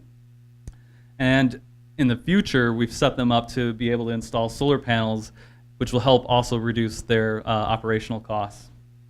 Again, wanting to make that connection to this neighborhood, we really needed to stitch these 2 neighborhoods to get back together because Main Street and Broadway are 2 major arterials. We did this by looking at the pedestrian paths and circulation and really making a connection back through that site. The stakeholders felt that was vital. They also really identified that they wanted a very safe and secure site. So we did this by separating the bus and parent drop-off to keep those kids from crossing in front of the bus, and then also implementing a fence around the outside, but we wanted to make sure that was a low fence so that it was still neighborhood friendly. It allowed us to control access points and keep children from entering the major circulation paths. We zoom in here a little bit at the perimeter. We put electronic controls and limited it down to 1 access, allowing a visitor to enter through the main entrance only during school hours, check in, and then get access to the rest of the building. After-school use was also very important and identified early in the process. They wanted a gym, commons, and a learning lab, along with restrooms, and the variety of spaces allow for a multitude of different activities and groups to use it and really become more of a community-centric minded approach again. The core group and the district also wanted a place to shelter in place, so we created a hardened shell where people can go in an area of refuge during high wind events. The result is not only an architecture that is grounded in the heritage of the Dutch community, but is of this time and place. Set in a park-like setting, which helps promote views, a neighborhood connection, and better learning environments. This gave us an opportunity to connect the interior and the exterior, which was also identified as a high importance, a high priority to the teachers and users of the building.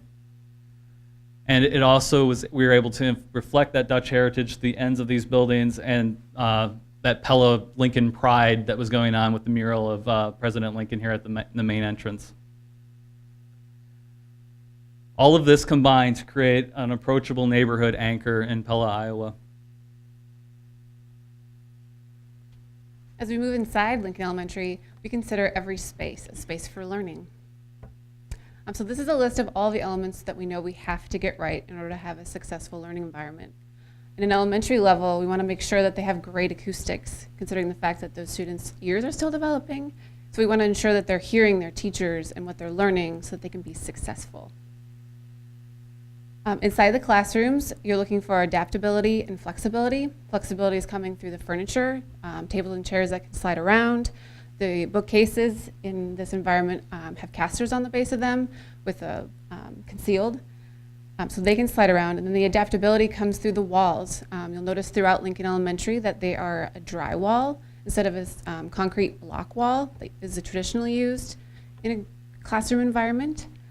This allows for more adaptability with the power. You can easily relocate that where needed.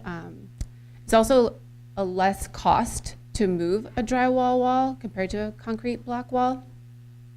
You also notice on the back wall the gray panels. Those are acoustic panels to help absorb sound, but they also protect the wall and give the teachers the flexibility to change their environment and dress it up a little bit. On the right-hand side of the plan, there are two, or the page, there are two plans. The top one being a rectangular shaped classroom. Below that is an L-shaped classroom. They're both the same exact square foot, but the space is utilized differently. As we were working with Lincoln, with their core group and user groups, we talked about the benefits of both, and they really zeroed in on that L-shaped plan because it allowed for more flexibility for the teachers. And so this is a view of that nook. In this arrangement, there are the benches and the lounge seating, but the teachers could slide in the tables and chairs depending on their curriculum and their needs that time of the class. On the right-hand side, you'll also see, thinking about the scale and the proportions of children at this age, they're smaller, so you want to adapt the building elements to fit them. And then this also gives a nice environment for independent learning. Up in the Learning Commons, you can see out the window there's a Dutch windmill. This is brought inside and recalled actually in the carpet pattern with those rotating triangles. Also thinking about the neighborhood connections and that connection to nature that helps promote learning and access to daylight and views. In the learning, or down in the main commons, School Pride is featured in a custom mural of President Lincoln. It's also recalled in the screen of pennies. So all of these pennies are from the year that the building's construction was completed. As you turn and look back around, this is the stair. It provides a great connection between the two different levels. And also a place to mix with the teachers, the students, and the community to provide that collaboration area. The enclosure is, the second floor is enclosed for security as well as acoustic barrier, so the sound from the main level doesn't travel up to the classroom levels. Having this transparency also helps to deter bullying by having those views. I think Joan Corbin's quote here is reminiscent of what we did right here at Lincoln, and it's really a combination of all these inputs and getting it right to make a relevant design that goes way beyond just the architecture of a building. You wanted us to talk a little bit tonight about on-time delivery and on budget and finances. Well, we had the honor and the pleasure of being part of and designers for some of the most critical and well-known projects in the state here.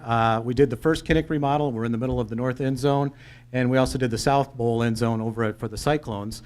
And believe me, when we talk about pressure, come opening game day, these facilities have to be up and running. There is no other place you can fit 70,000 fans, and it's not like either one of these can go and just play at the local high school. So we felt that that pressure. We delivered, and we're on target to be delivering for the north end zone right now. That's the same level of rigor that we apply to every one of our K-12 projects with the scheduling and everything else, just so that we know, come, first day of school, those doors have to be ready to open, and we're ready to deliver on that promise. Okay, so to nail those deadlines that Dave was talking about, we really understand that budget control in the project is paramount. And we do this through a method called target value design.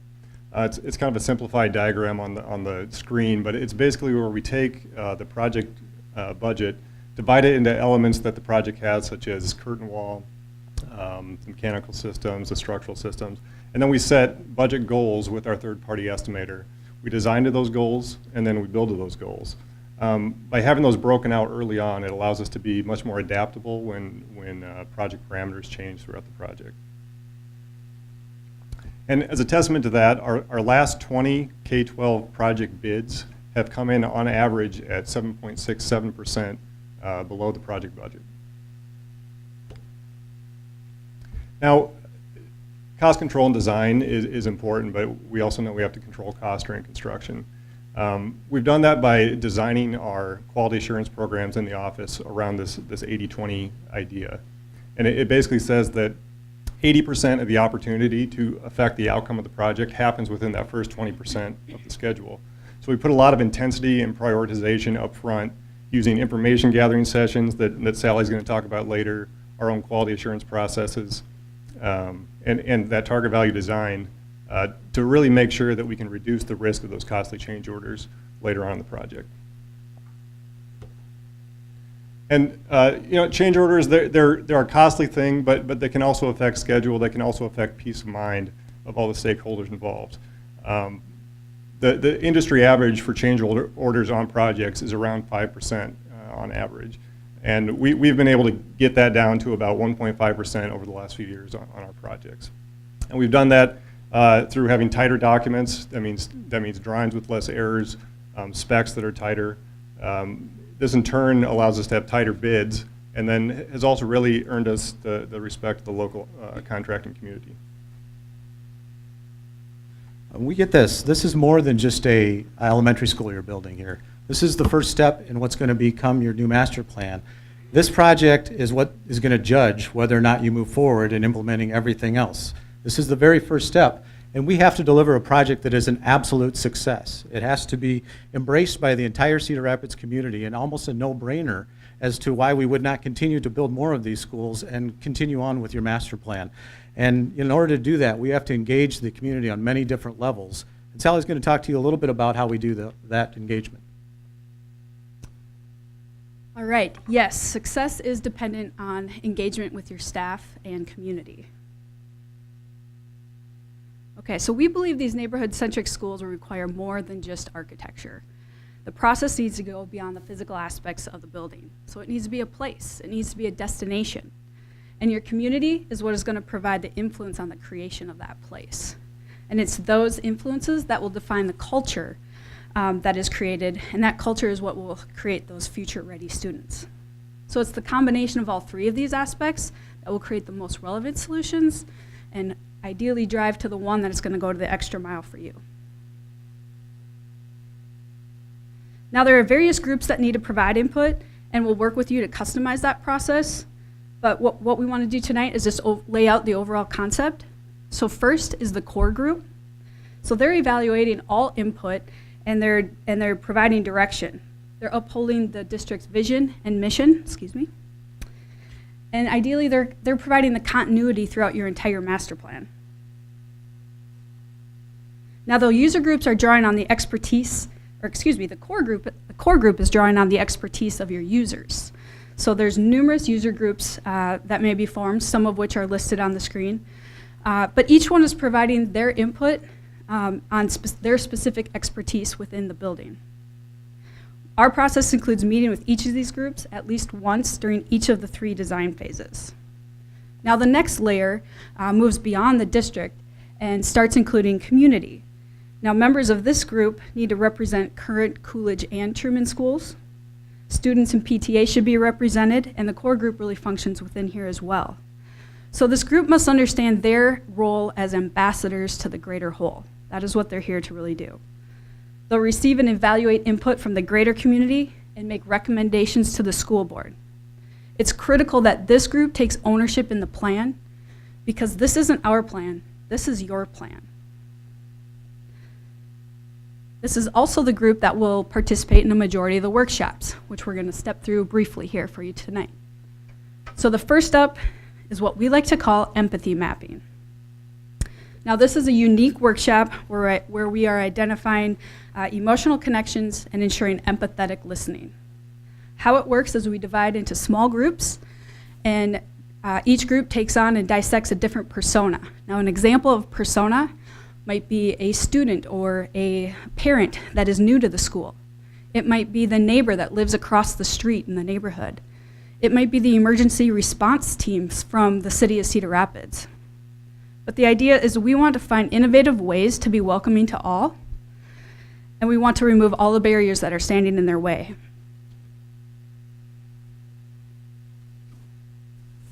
Now the second workshop, thanks guys, starts to build a common language. It identifies the qualities that you really want to implement within your school. And as they're handing out, we utilize a resource called The Third Teacher. That is a book that describes 79 different ways that you can use design to transform teaching and learning. We quite literally give this group homework to read this book and come prepared to the workshop to discuss the different qualities within it and what they would like to have within their school. It really has the potential to be a paradigm shift in thinking. From there, we start prioritizing and honing in on that common language, Consensus building typically includes a combination of things, from small group prioritizing activities coupled with large group discussion. And we always try to find ways to bring in individual aspects, such as with DAP voting exercise, so that the individuals don't feel like their voice is ever being lost in the larger conversation. And one of the more fun activities is our puzzle workshop. So now that we have the priorities defined, we bring this group in to put their architect hat on, and we'll give them a quick architecture lesson, including identifying different constraints and opportunities within your project site. We break into these groups and let them start taking a hand at their creation of the most relevant solution in their eyes. And what's the most necessary, or what's most critical really about this, isn't that they come away with the final solution, but it's that we're understanding and hearing why they're making the decisions they're making, so that we can take those insights back, create additional solutions, and bring them back to this group to further evaluate. Now, beyond that new Coolidge community is the greater community. And the greater community is influencing the priorities and providing input to the ambassadors. And they need platforms to share their voice as well. So one platform would be through input sessions, and where these sessions provide informative updates, but they also capture feedback from the attendees. And one of the best ways we've found to do that is through computer surveys that we literally have them fill out before they even leave that meeting. And the best way to get the public to attend, well, that's by making these sessions into events. Because if you want to establish a new neighborhood culture, then that creation needs to start now. You cannot rely on the building alone to create culture for you. So input from all of these groups funnels all down through the core group and into quantitative and qualitative aspects that influence the most relevant solution for your neighborhood-centric school. Excuse me. Now we've talked a lot about input. We can't forget about the output. That's just as critical. We need to keep the momentum building and keep transparent and regular content fleshed out to social media, to websites, and we're happy to assist with all of this content, such as the rendering you see here on the screen. Videos and virtual reality have become hugely popular, and we are very happy to provide those content mediums as well. But when communicating, we like to think of it as a 7x3 rule. So it takes 7 communications across 3 different platforms to truly get a message across. And the goal is to quite literally over-communicate. You wanted us to talk this evening about some of the biggest challenges or challenges we've faced in the past and how we've overcame those challenges. And honestly, one of the challenges, I think you've heard us talk quite a bit about it tonight, is participation. Getting the right people to the table early in the process so we can get the right information in front of us. Much like Nick was talking about, that 80% within the first 20% of the design time, this is critical. We learned very early on, many years ago in our K-12 education work, that if the right people are not at the table, often spaces can get designed and built without understanding exactly why. And those spaces often end up being underutilized because they weren't embraced, they weren't understood from the beginning. So we have worked hard over the years to develop different processes, different tools to draw out the right information. We are lifelong learners, and this is something that we are continuing to develop. So every time we do one of these, we assess how well it worked on this next one, and we'll constantly keep improving our process. So I think that's one of the challenges, is just making sure you have the right participation. And I think we have come up with some very good solutions to try to overcome that and get people engaged, including the entire community. Another challenge is this culture creation that you've heard us talk a little bit about. This is a new step that the school district is taking with these larger elementary schools, building a new culture, or creating a new culture. When you think about that, we have an existing culture, the Coolidge community culture, and we have another existing culture, which is the Truman culture, that we have to respect that and fold that in. We have to invite them to have a seat at the table so that they can feel like they've been heard, they understand, and they can start to build that community pride. And as Sally was talking about, it starts with some of these workshops. These are events that they can start to take pride in the fact that they created this. I'd like to talk just a little bit about another situation. We had been working with Western Dubuque Community Schools for, well, since it was formed. They had been trying to get a elementary school in the Dyersville community. It was the largest community in Iowa that did not have a public school in it. And it was a long process for them. It was 8 years process that they were trying to get that in there. And they met with a lot of resistance from the parochial community up there in that area. And finally, after a lot of really cantankerous board meetings and things like that, they had an opportunity to do this. We started to work on the project. Linda Martin was the principal that had gotten tapped to do that, be the principal of the new Dyersville Elementary School, and she happened to be the principal of the last school we had just built for the district. She was incredibly happy with that school. She wanted to build another one just like it. She said it's working great, the students love it, the parents love it, everything's going great. We said, can we just take a step back and take a look at the opportunity we have before us here? Let's see if we can do something even better. The school district embraced that idea. They thought this was a good opportunity to reach out to the Dyersville community and bring them into the fold of the design and talk about how this could be a different school, a school that is uniquely Dyersville. We started that whole process with not thinking of this or even calling it a Western Dubuque Elementary School. From the day one, it was called Dyersville Elementary School. We said this will be the Dyersville School and have an identity that is uniquely Dyersville.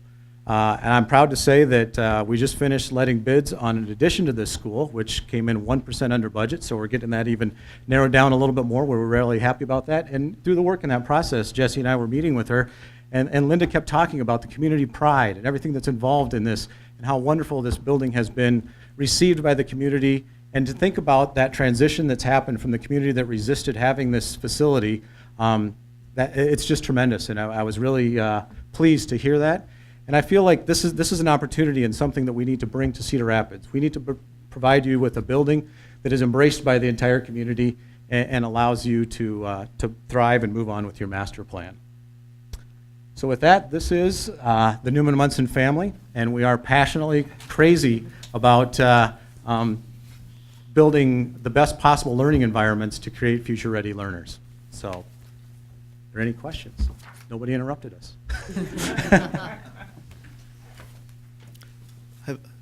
Can you talk to us a little bit about the learning environment that's outside of the building? So we have a number of our elementary schools that utilize outdoor learning space, and how did you design that into these facilities? Yeah. Jesse, do you want to talk about any of the ones we did over at Pella? Sure.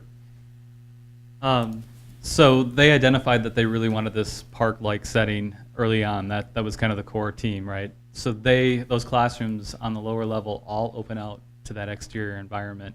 And there are things that they're planning to do there, like butterfly gardens and other things that they've talked about, but that has a whole nother district plan that has to go through that process.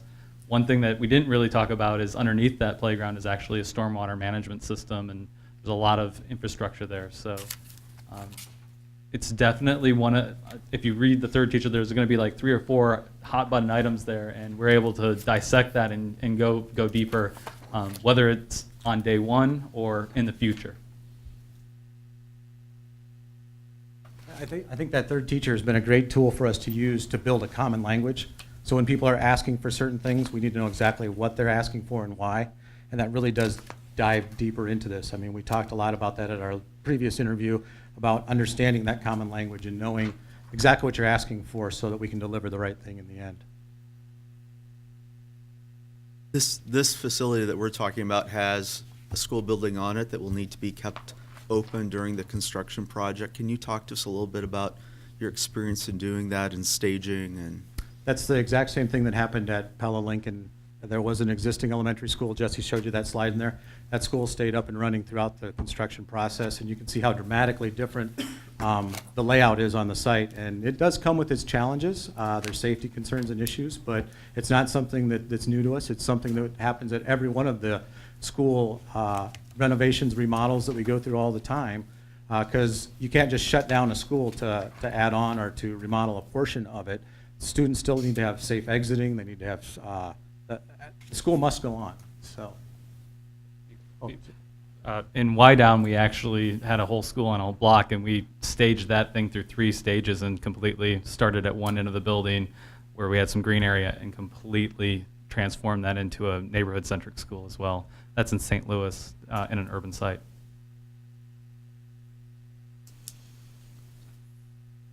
I'm sorry, I probably should have interrupted you during with this question, but it was early in the presentation, you were talking about the design of the classrooms, and you were looking at a rectangular and then the L. And the preference seemed to be with the L. Was there a problem with that design with are there blind spots in that classroom where you showed there was a picture of the teacher working within the L back? It looked like then there would be the base of the L that would be not within eyesight or observability of the teacher. Yeah, yes, that was discussed during the design process. The teachers in the core group decided that actually not having that about 300 square feet of space, it's 100 square feet of space. Not having that distributed through that rectangle gave them better opportunities for the curriculum that they were trying to teach, and that they thought they could overcome those issues within their own classroom through management of the classroom. So. And our time is up, 30 minutes. Oh, sorry. Thank you. Thank you. Yeah, thanks for your time. Thank you Appreciate so it. much. Can she take that? She has to leave. Yeah, absolutely. Yeah, I have to leave, so I'll watch the last one on Yep. online. Yeah, sounds good. Anybody want water? Please do away. Well, hi, everyone. On behalf of OPN Architects, thanks for giving us this chance tonight. It's a great opportunity for us to tell you a little bit about OPN, about us, our team, what we do in the K-12 world. Before we jump into our core presentation, this image on the right side of the screen, that's Hoover Elementary down in Iowa City. Brand new building that opened in the fall of 2017. It's a 2-story elementary school. And this space is in the commons where everybody comes together. And it was a great opportunity to bring daylight, natural light into the stairwell, bring light into the core of the building. It was just a wonderful space.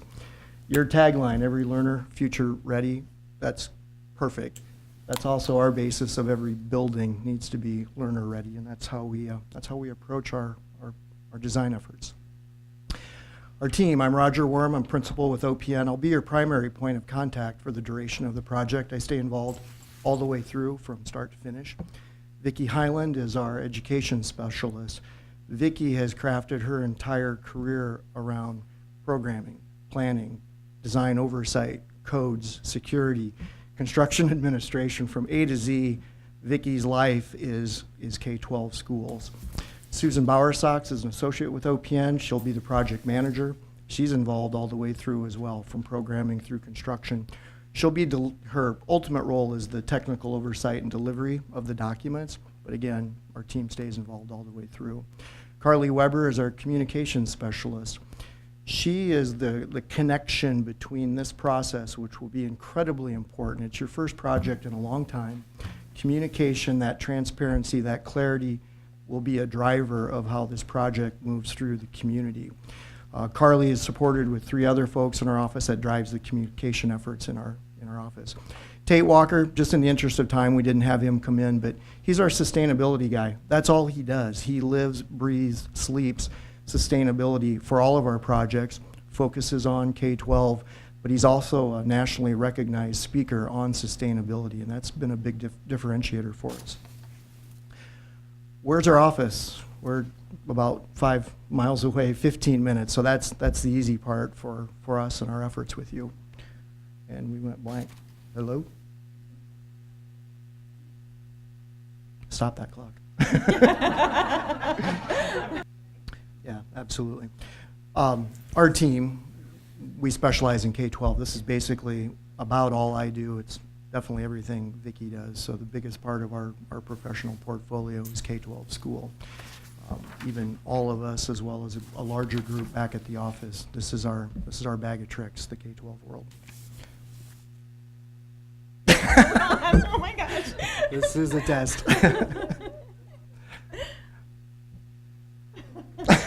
Okay. What'd you bring in your pocket? Yeah, nothing. Okay, we're back in. Creative design. When we look at the Coolidge site, we want to turn over every stone that we can to really understand how do we give that neighborhood a wonderful creative design, the environment of education, and still be respectful of budget and the details that go into it. Okay, he's clicking it for me now. We're in our 40th year, so it's been a fun run for the history of OPN. Even though you may not pursue LEED, we will still approach sustainability and check off all the marks for sustainability, that approach. It's just the prudent thing to do in design anymore, whether it's LEED or not. We win a lot of awards beyond K-12 for historic preservation, civic work, and beyond Cedar Rapids, we have offices in Iowa City, Madison, and Des Moines. So a lot of horsepower to pull from if needed. A couple of numbers I'd like to focus on. The $550 million, that's our last 5 years of K-12 work for our office. This team has been involved in about $430 million worth of work. So that's everything from small remodels and additions to elementary schools, middle schools, high schools. So multiple range of project types. Our office works in about 30 different Iowa school districts, but this team, your team for this project, will be Cedar Rapids. And even though it's not a bond issue project, the communication style that goes into community engagement to bring consensus and the messaging that goes along with it is critical. And a large part of what we do is bond issues for other school districts. And of course, repeat clients, you can't beat that.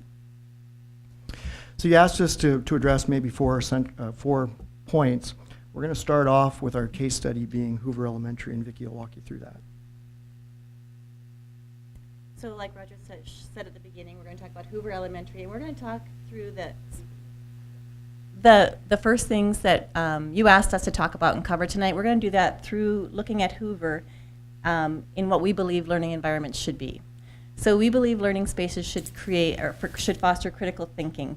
And the photo that you see at the bottom is the picture of a media center at Hoover, and we believe this fosters creative thinking, critical thinking by giving kids opportunities to work in small groups, big groups, little spaces, nooks together in kind of in a fun environment. We believe that they should inspire collaboration, so it's really important in the way education is being delivered now that kids and adults have the opportunity to collaborate between each other and among each other. And this is a fun, that last picture was our,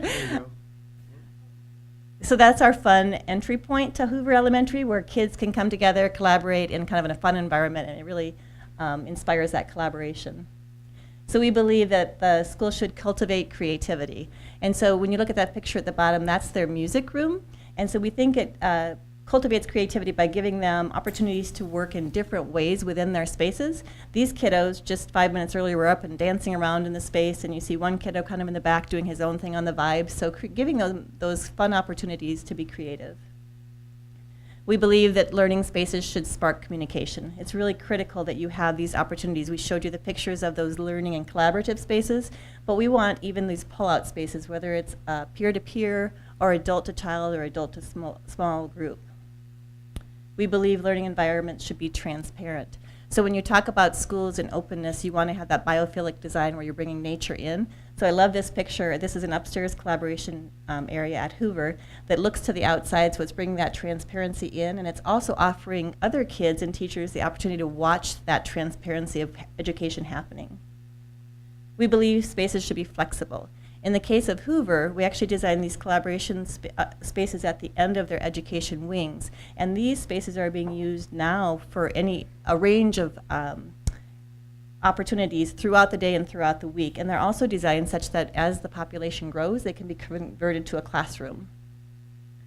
We believe learning spaces should leverage technology, so whether it's a one-to-one opportunity like this kiddo with his device, or it's multiple kids sitting around a monitor and interacting with their devices or with a teacher, we believe that we have to leverage that technology because that's the way kids are learning. We believe that schools should embed education in their design. If you're familiar with a book called The Third Teacher, that talks about how the building environment participates in how kids learn. And so what you're seeing here is a panel with some letters and words embedded there. So it's kind of passive learning. They're going up and they're trying to invent and see what these words are saying. And then I touched on sustainability earlier, that we practice what we preach. We drive hard to take these buildings down to the lowest possible first cost, lowest possible maintenance and operations. And we've won several awards for all of our K-12 work that we've been doing has been award winning. But the top bar, that's what you're allowed by maximum Iowa code. This next bar is the Iowa average for schools, and this is across 285 schools that are benchmarked for their energy consumption. Our last 5 elementaries and a middle school are less than 50% of that energy consumption. And our most recent one that we're case study tonight for you is Hoover, and that's about 30% of the average. And the target here is, over time, we're moving towards the 2030 challenge where our buildings are 0 carbon emissions. So our trajectory is definitely headed in the right direction in that regard. And finally, we believe that schools should be safe and secure, and it's so appropriate today, a year anniversary from Parkland. And so when we think about school safety and security, often what comes to mind are those active shooters, but school safety and security is much more than just active shooters and threats. It has to do with weather, it has to do with traffic and how they interact with each other. So at Hoover specifically, we separated the parking, the drop-off for parents and the drop-off for buses. We have that secure vestibule at the front of the building, as well as those yellow partitions where you can close off the education wings, either in the case of an event or in the case of community use. So you want that hub, that central hub, where the community can come in and be part of that school and interact with that school. Each of those academic wings, the 2-story academic wing on the right and the single-story pre-K and K on the left, have secondary egresses, whether it be an operable window or whether it be a door, so that in case of a fire or some kind of threat, there's an ability to get out of the building. That pre-KK area also serves as a storm shelter that was designed as an ICC 500 storm shelter. We've done several schools with the ICC 500 storm shelters incorporated into them. We also have the fencing around the playground to try to keep the kiddos separate from any kind of traffic that might try to go around the building. Time and money, everyone's favorite topic. We took a look at this from a couple of different standpoints. One, how would OPN deliver this project from essentially now through construction? How do we staff this? It fits our schedule perfect as we're wrapping up other projects that have been going out for bid, so to move Coolidge into our workload, perfect timing. Specific to the district, the process that we've mapped out, it's the programming, community engagement. Getting a nice hard start on this sooner is better, because the longer we can have community engagement, the more time we have to tell this story, to bring consensus in the district, to start to build this foundation of the importance of Coolidge, as well as what's coming along in the district. Moving on through construction, we could see bid documents going out late winter, very early spring. And that gives you plenty of time to build the building, be in and occupied by late spring 21, and still have time to demolish Coolidge, finish up the site work, and go into winter done with a bow on it. So that's a pretty exciting timeline. Money, the bucket. You have one bucket of money. It doesn't change. That's what you've defined as a budget. All of these influences, the small buckets that go into it, whether it's site work, building envelope, equipment, whatever it might be, if any of these small buckets start to grow, the other buckets obviously have to shrink because the large bucket doesn't change. We track this exercise starting now, just to see where we are in managing this budget. This summary sheet on the right, blue, that's your bucket, that's the money. We work against that with red, construction costs. We start to do construction costs, estimating, even in programming, based on square footage. What are we seeing trending in construction bid numbers? That little pink line in there, that's a contingency. That's your safety net as we move through design. The contingency gradually reduces to 0, but we always want to start with some contingency to work against as we go through this process. Orange, that's your professional fees related to construction. That's the architects, the engineers, the city hall that reviews life safety and building code for drawings. It's the soil borings. Green, that's your other costs. It's just things you buy as a product of this project. So it could be your equipment, for example. It's really not part of the overall construction bid, but it's still things that you buy. But we monitor this all the way from now and update it constantly as we move through the process. Change orders, nobody likes them, but we're incredibly proud of this page. Our change order average on new construction is less than 1%. On site work, it's less than 1.5%. And of all of our projects, whether it's a small, messy remodel, an addition, any scale, our average overall is less than 2.5%. We're just very proud of that. And part of what drives that is being able to be responsive during construction. The sooner you can respond to an on-site concern with a contractor, be there, see what they see, have the talk with them, understand what's the challenge at this moment in time. This improves the relationship, cuts down on that angst that happens as time evolves and nothing's getting done. So that's a key driver. And then we summarize this every month, so it's a real-time update of where we were on bid opening day, where the construction costs are going and what's happening in the schedule, line item costs. And then it's a single page summary, but then the graph at the bottom, that also tells us where did those costs come from. Was it site-related issues? Was it an owner request to have a design change? Was it something in the design team? But we track this so everyone knows where they're at on this project from a budget standpoint. And just another metric of how we measure, the more horizontal the top of these bars, the better. It's pre-bid estimate, it's bid opening and change orders. Again, we're dead on across these projects. These last two just opened in the last couple of weeks.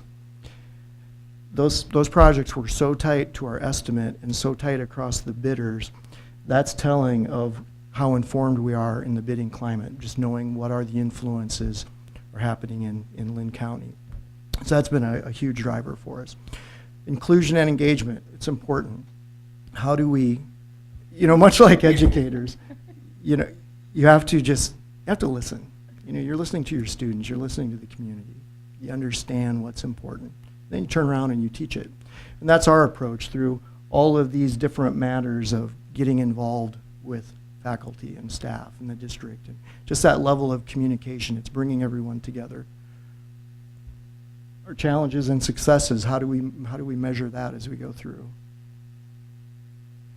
The engagement. This is good. Okay, this goes back to our bond issue efforts, but it does apply to this. It starts out with bringing the community together. It's the neighbors, it's the district, getting everyone at the table, and then building consensus. The more we can get folks shoulder to shoulder, they might have different perspectives that are here to here, but over consensus, everybody finds that right answer, that common ground in the middle. And it really solidifies the efforts as you move forward. Again, this is your first project in a long time. This process has to be strong. It has to be clear.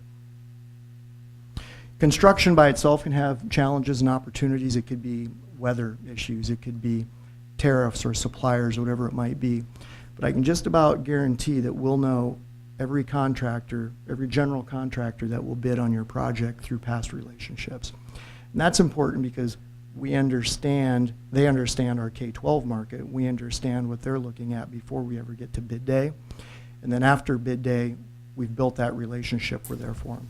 Well, and I just want to add to the construction part. I spend a lot of my days and a lot of my time in construction and out on job sites. And as John can probably attest to this, is that you're going to have any team that you hire, they're going to be there at that every other Tuesday, 1 o'clock contractor, owner, architect meeting. But the problem is those problems don't arise every other Tuesday at 1 o'clock. They come up at Monday at 7 o'clock or Friday at 3 o'clock or any day of the week. And we're, like we showed you earlier, we're less than 15 minutes from that site. If it's something we can resolve on the phone, great, that's awesome. But the point is that we're there when you can't resolve it that way, and you need to be there on site to help work through issues. So we've talked about budget, but beyond the building and the site, the other things we want to keep our eye on that summary sheet are what influences are happening beyond the site. This is an example of a new building being built next to a public highway. So there was some traffic concerns. How do you improve traffic and keep it safe, convenient, all that? And what are the potential shared costs with the city or the county in a case like this? So it's influences even beyond the boundaries of the site that we want to understand early. So site constraints. What's happening on any site, Coolidge site? We're currently just wrapping up a school where it's a brand new high school being built about this close to the existing high school. 410,000 square feet. It's a big project. And site access, safety, all those factors come into play. So we took a look at the Coolidge site specifically. Coolidge, the neighborhood. Single family homes, split level, 2-story homes. But these are the neighbors. These are the folks with the front yards looking out who's going to be their new neighbor in the new Coolidge. It's folks to the east with their backyard and their kids playing in the backyard. What are they looking at as they come out of the back of their house? So you start to think about scale and proportion, and this is the hub of the community. How do you really fit in? How do you become a good neighbor and deliver the education and the academic needs of the district? So we took a look at it from how could we possibly minimize first cost going into this project? Is there any way we could save parking, keep Coolidge up and running? We understand that. The ball diamonds, if they're in play, playgrounds, and the site all the way around it. There's factors in here that we want to understand: water, sewer. So we did just a high-level test fit. What if we did a 2-story academic building, 2 stories along the south, the commons area in between? That could be the main point of entry, central offices, fine arts, gymnasium off to the north, so it's up against the east side of the site. So this exercise, high level, starts to tell us we could preserve a lot of the site. Parking should stay intact. We know where the water and sewer is. That should be fine. Electrical should be fine. Fiber optics, we may have to do a little work on the east side.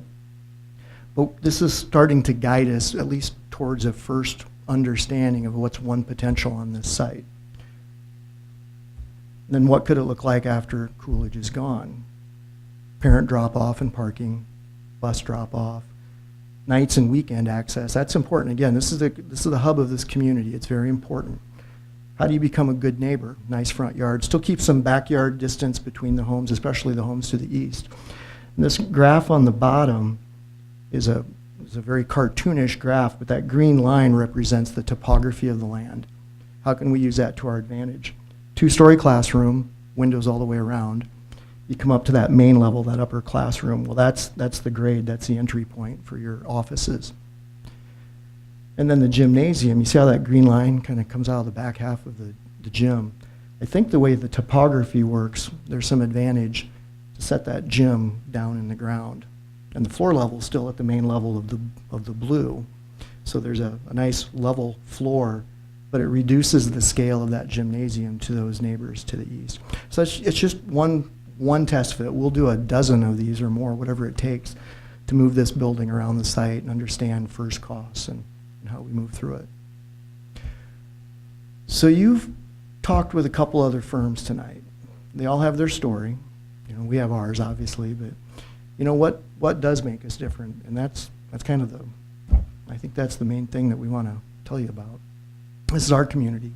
You know, Dave Zarodnik and I are neighbors. We both look at Washington High School, so that's a big part of it. I think when your office and your staff is part of a community, you take a different level of responsibility, a different level of ownership. When I run into somebody at a restaurant or the grocery store, or you run into someone at a same kind of event, you know, you want that elevator speech to be crystal clear. Understand why this was important, how we got to now, what was the right answer. And you say that with clarity and you say that with confidence. And I think that's inherent when you're part of it all day, every day. You went through about an 18-month master planning process. An amazing cross-section of folks came into that room many times during that exercise. There's a story there. There's some history. There was voices in that room that were heard, started to shape the RSP study and the ultimate report. All of that work is what brought us to now, tonight, the first step with Coolidge. And that master planning process, it's still alive, and it will continue even as we move through Coolidge, because you master plan Coolidge and that site and the impact on the neighbors.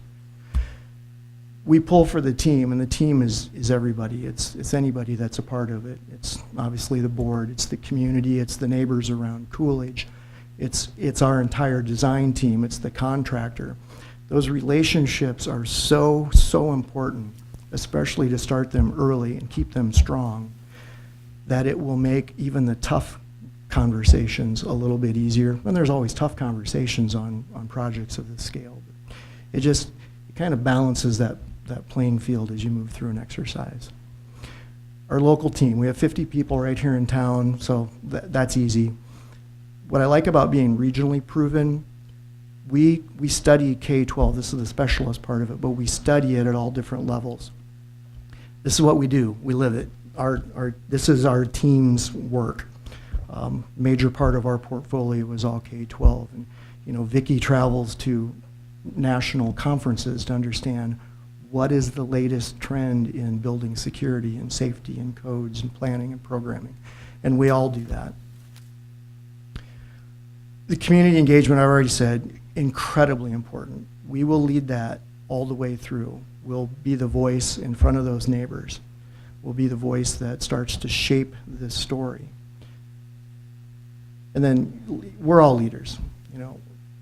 We all have our role. We're senior level leadership. We're not bringing, you know, our newest interns into this project for an experience. We feel that this is your first project. It is critical that it's done right. And with our senior level leadership, you know, we've built a wide foundation to really carry it forward.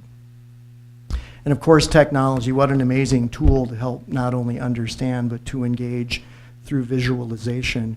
When you put on a set of virtual reality goggles, it's pretty darn cool to see a space, to experience it, to understand what you're getting long before you ever go up and turn the door handle for your first walk through the space.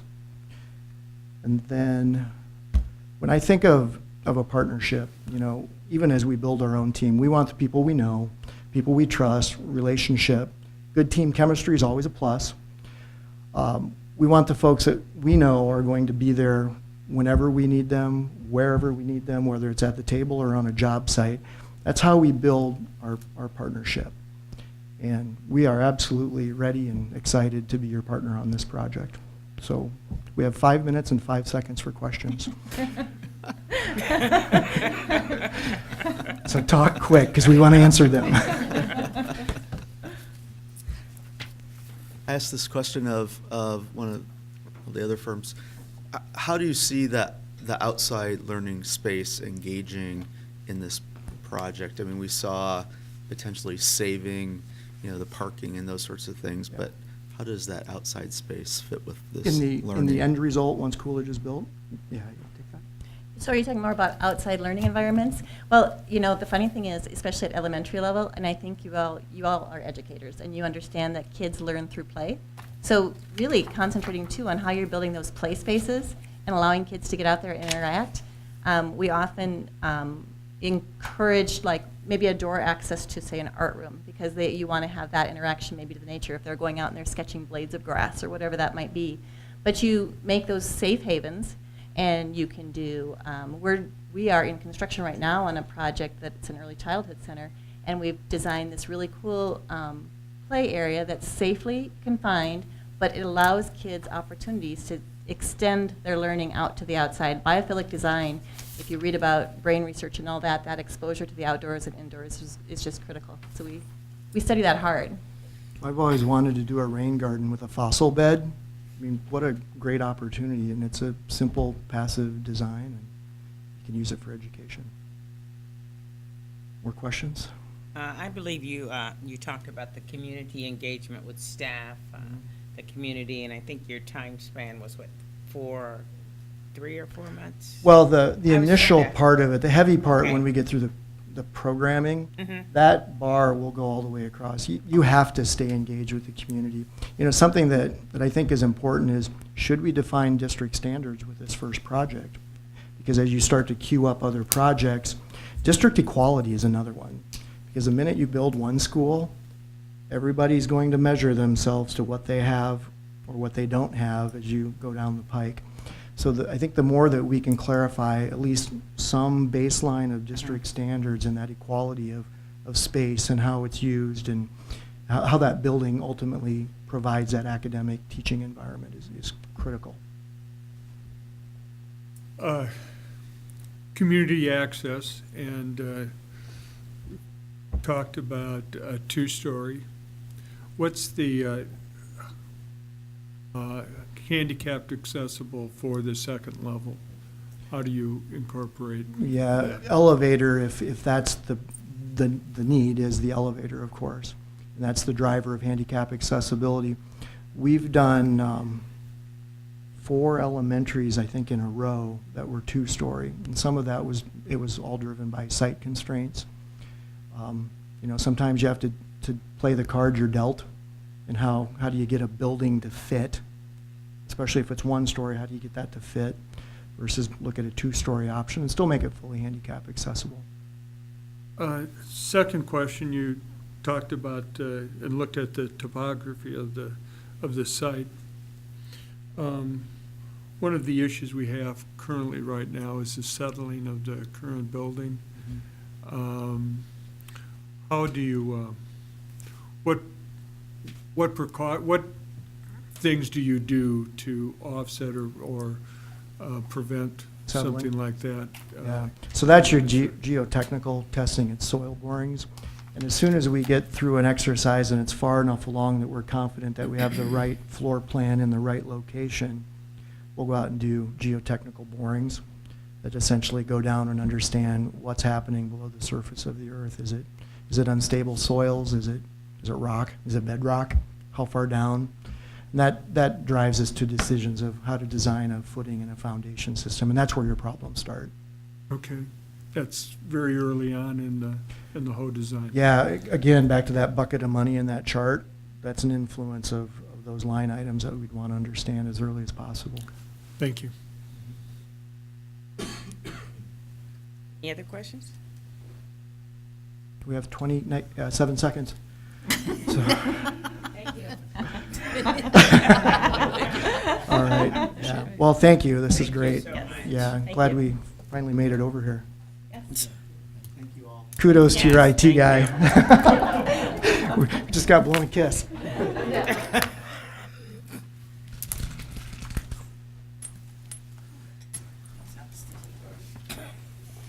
So 3 high-quality firms, you've heard from them tonight. So in addition to what you've heard, you have notebooks that contains all their information, so you have an opportunity to take a look at those. I know the board members that aren't available here tonight, we heard it from Raphael in the statement that was read that he'll go back and watch them. I'm sure the same will be true of Jennifer and Kristen, so they'll be well informed. And so when we're together next time on February 25th, we'll be looking at the potential to choose. And so you'll have some time at that time to discuss, so. So if we have any additional questions, we could contact Yeah, if you have you additional or- questions for any of these groups, just Oh, funnel group. them through myself Okay. and Laurel, and we'll make sure we get the questions answered for you. You bet. Okay. And move on? Yes. I think so. Okay.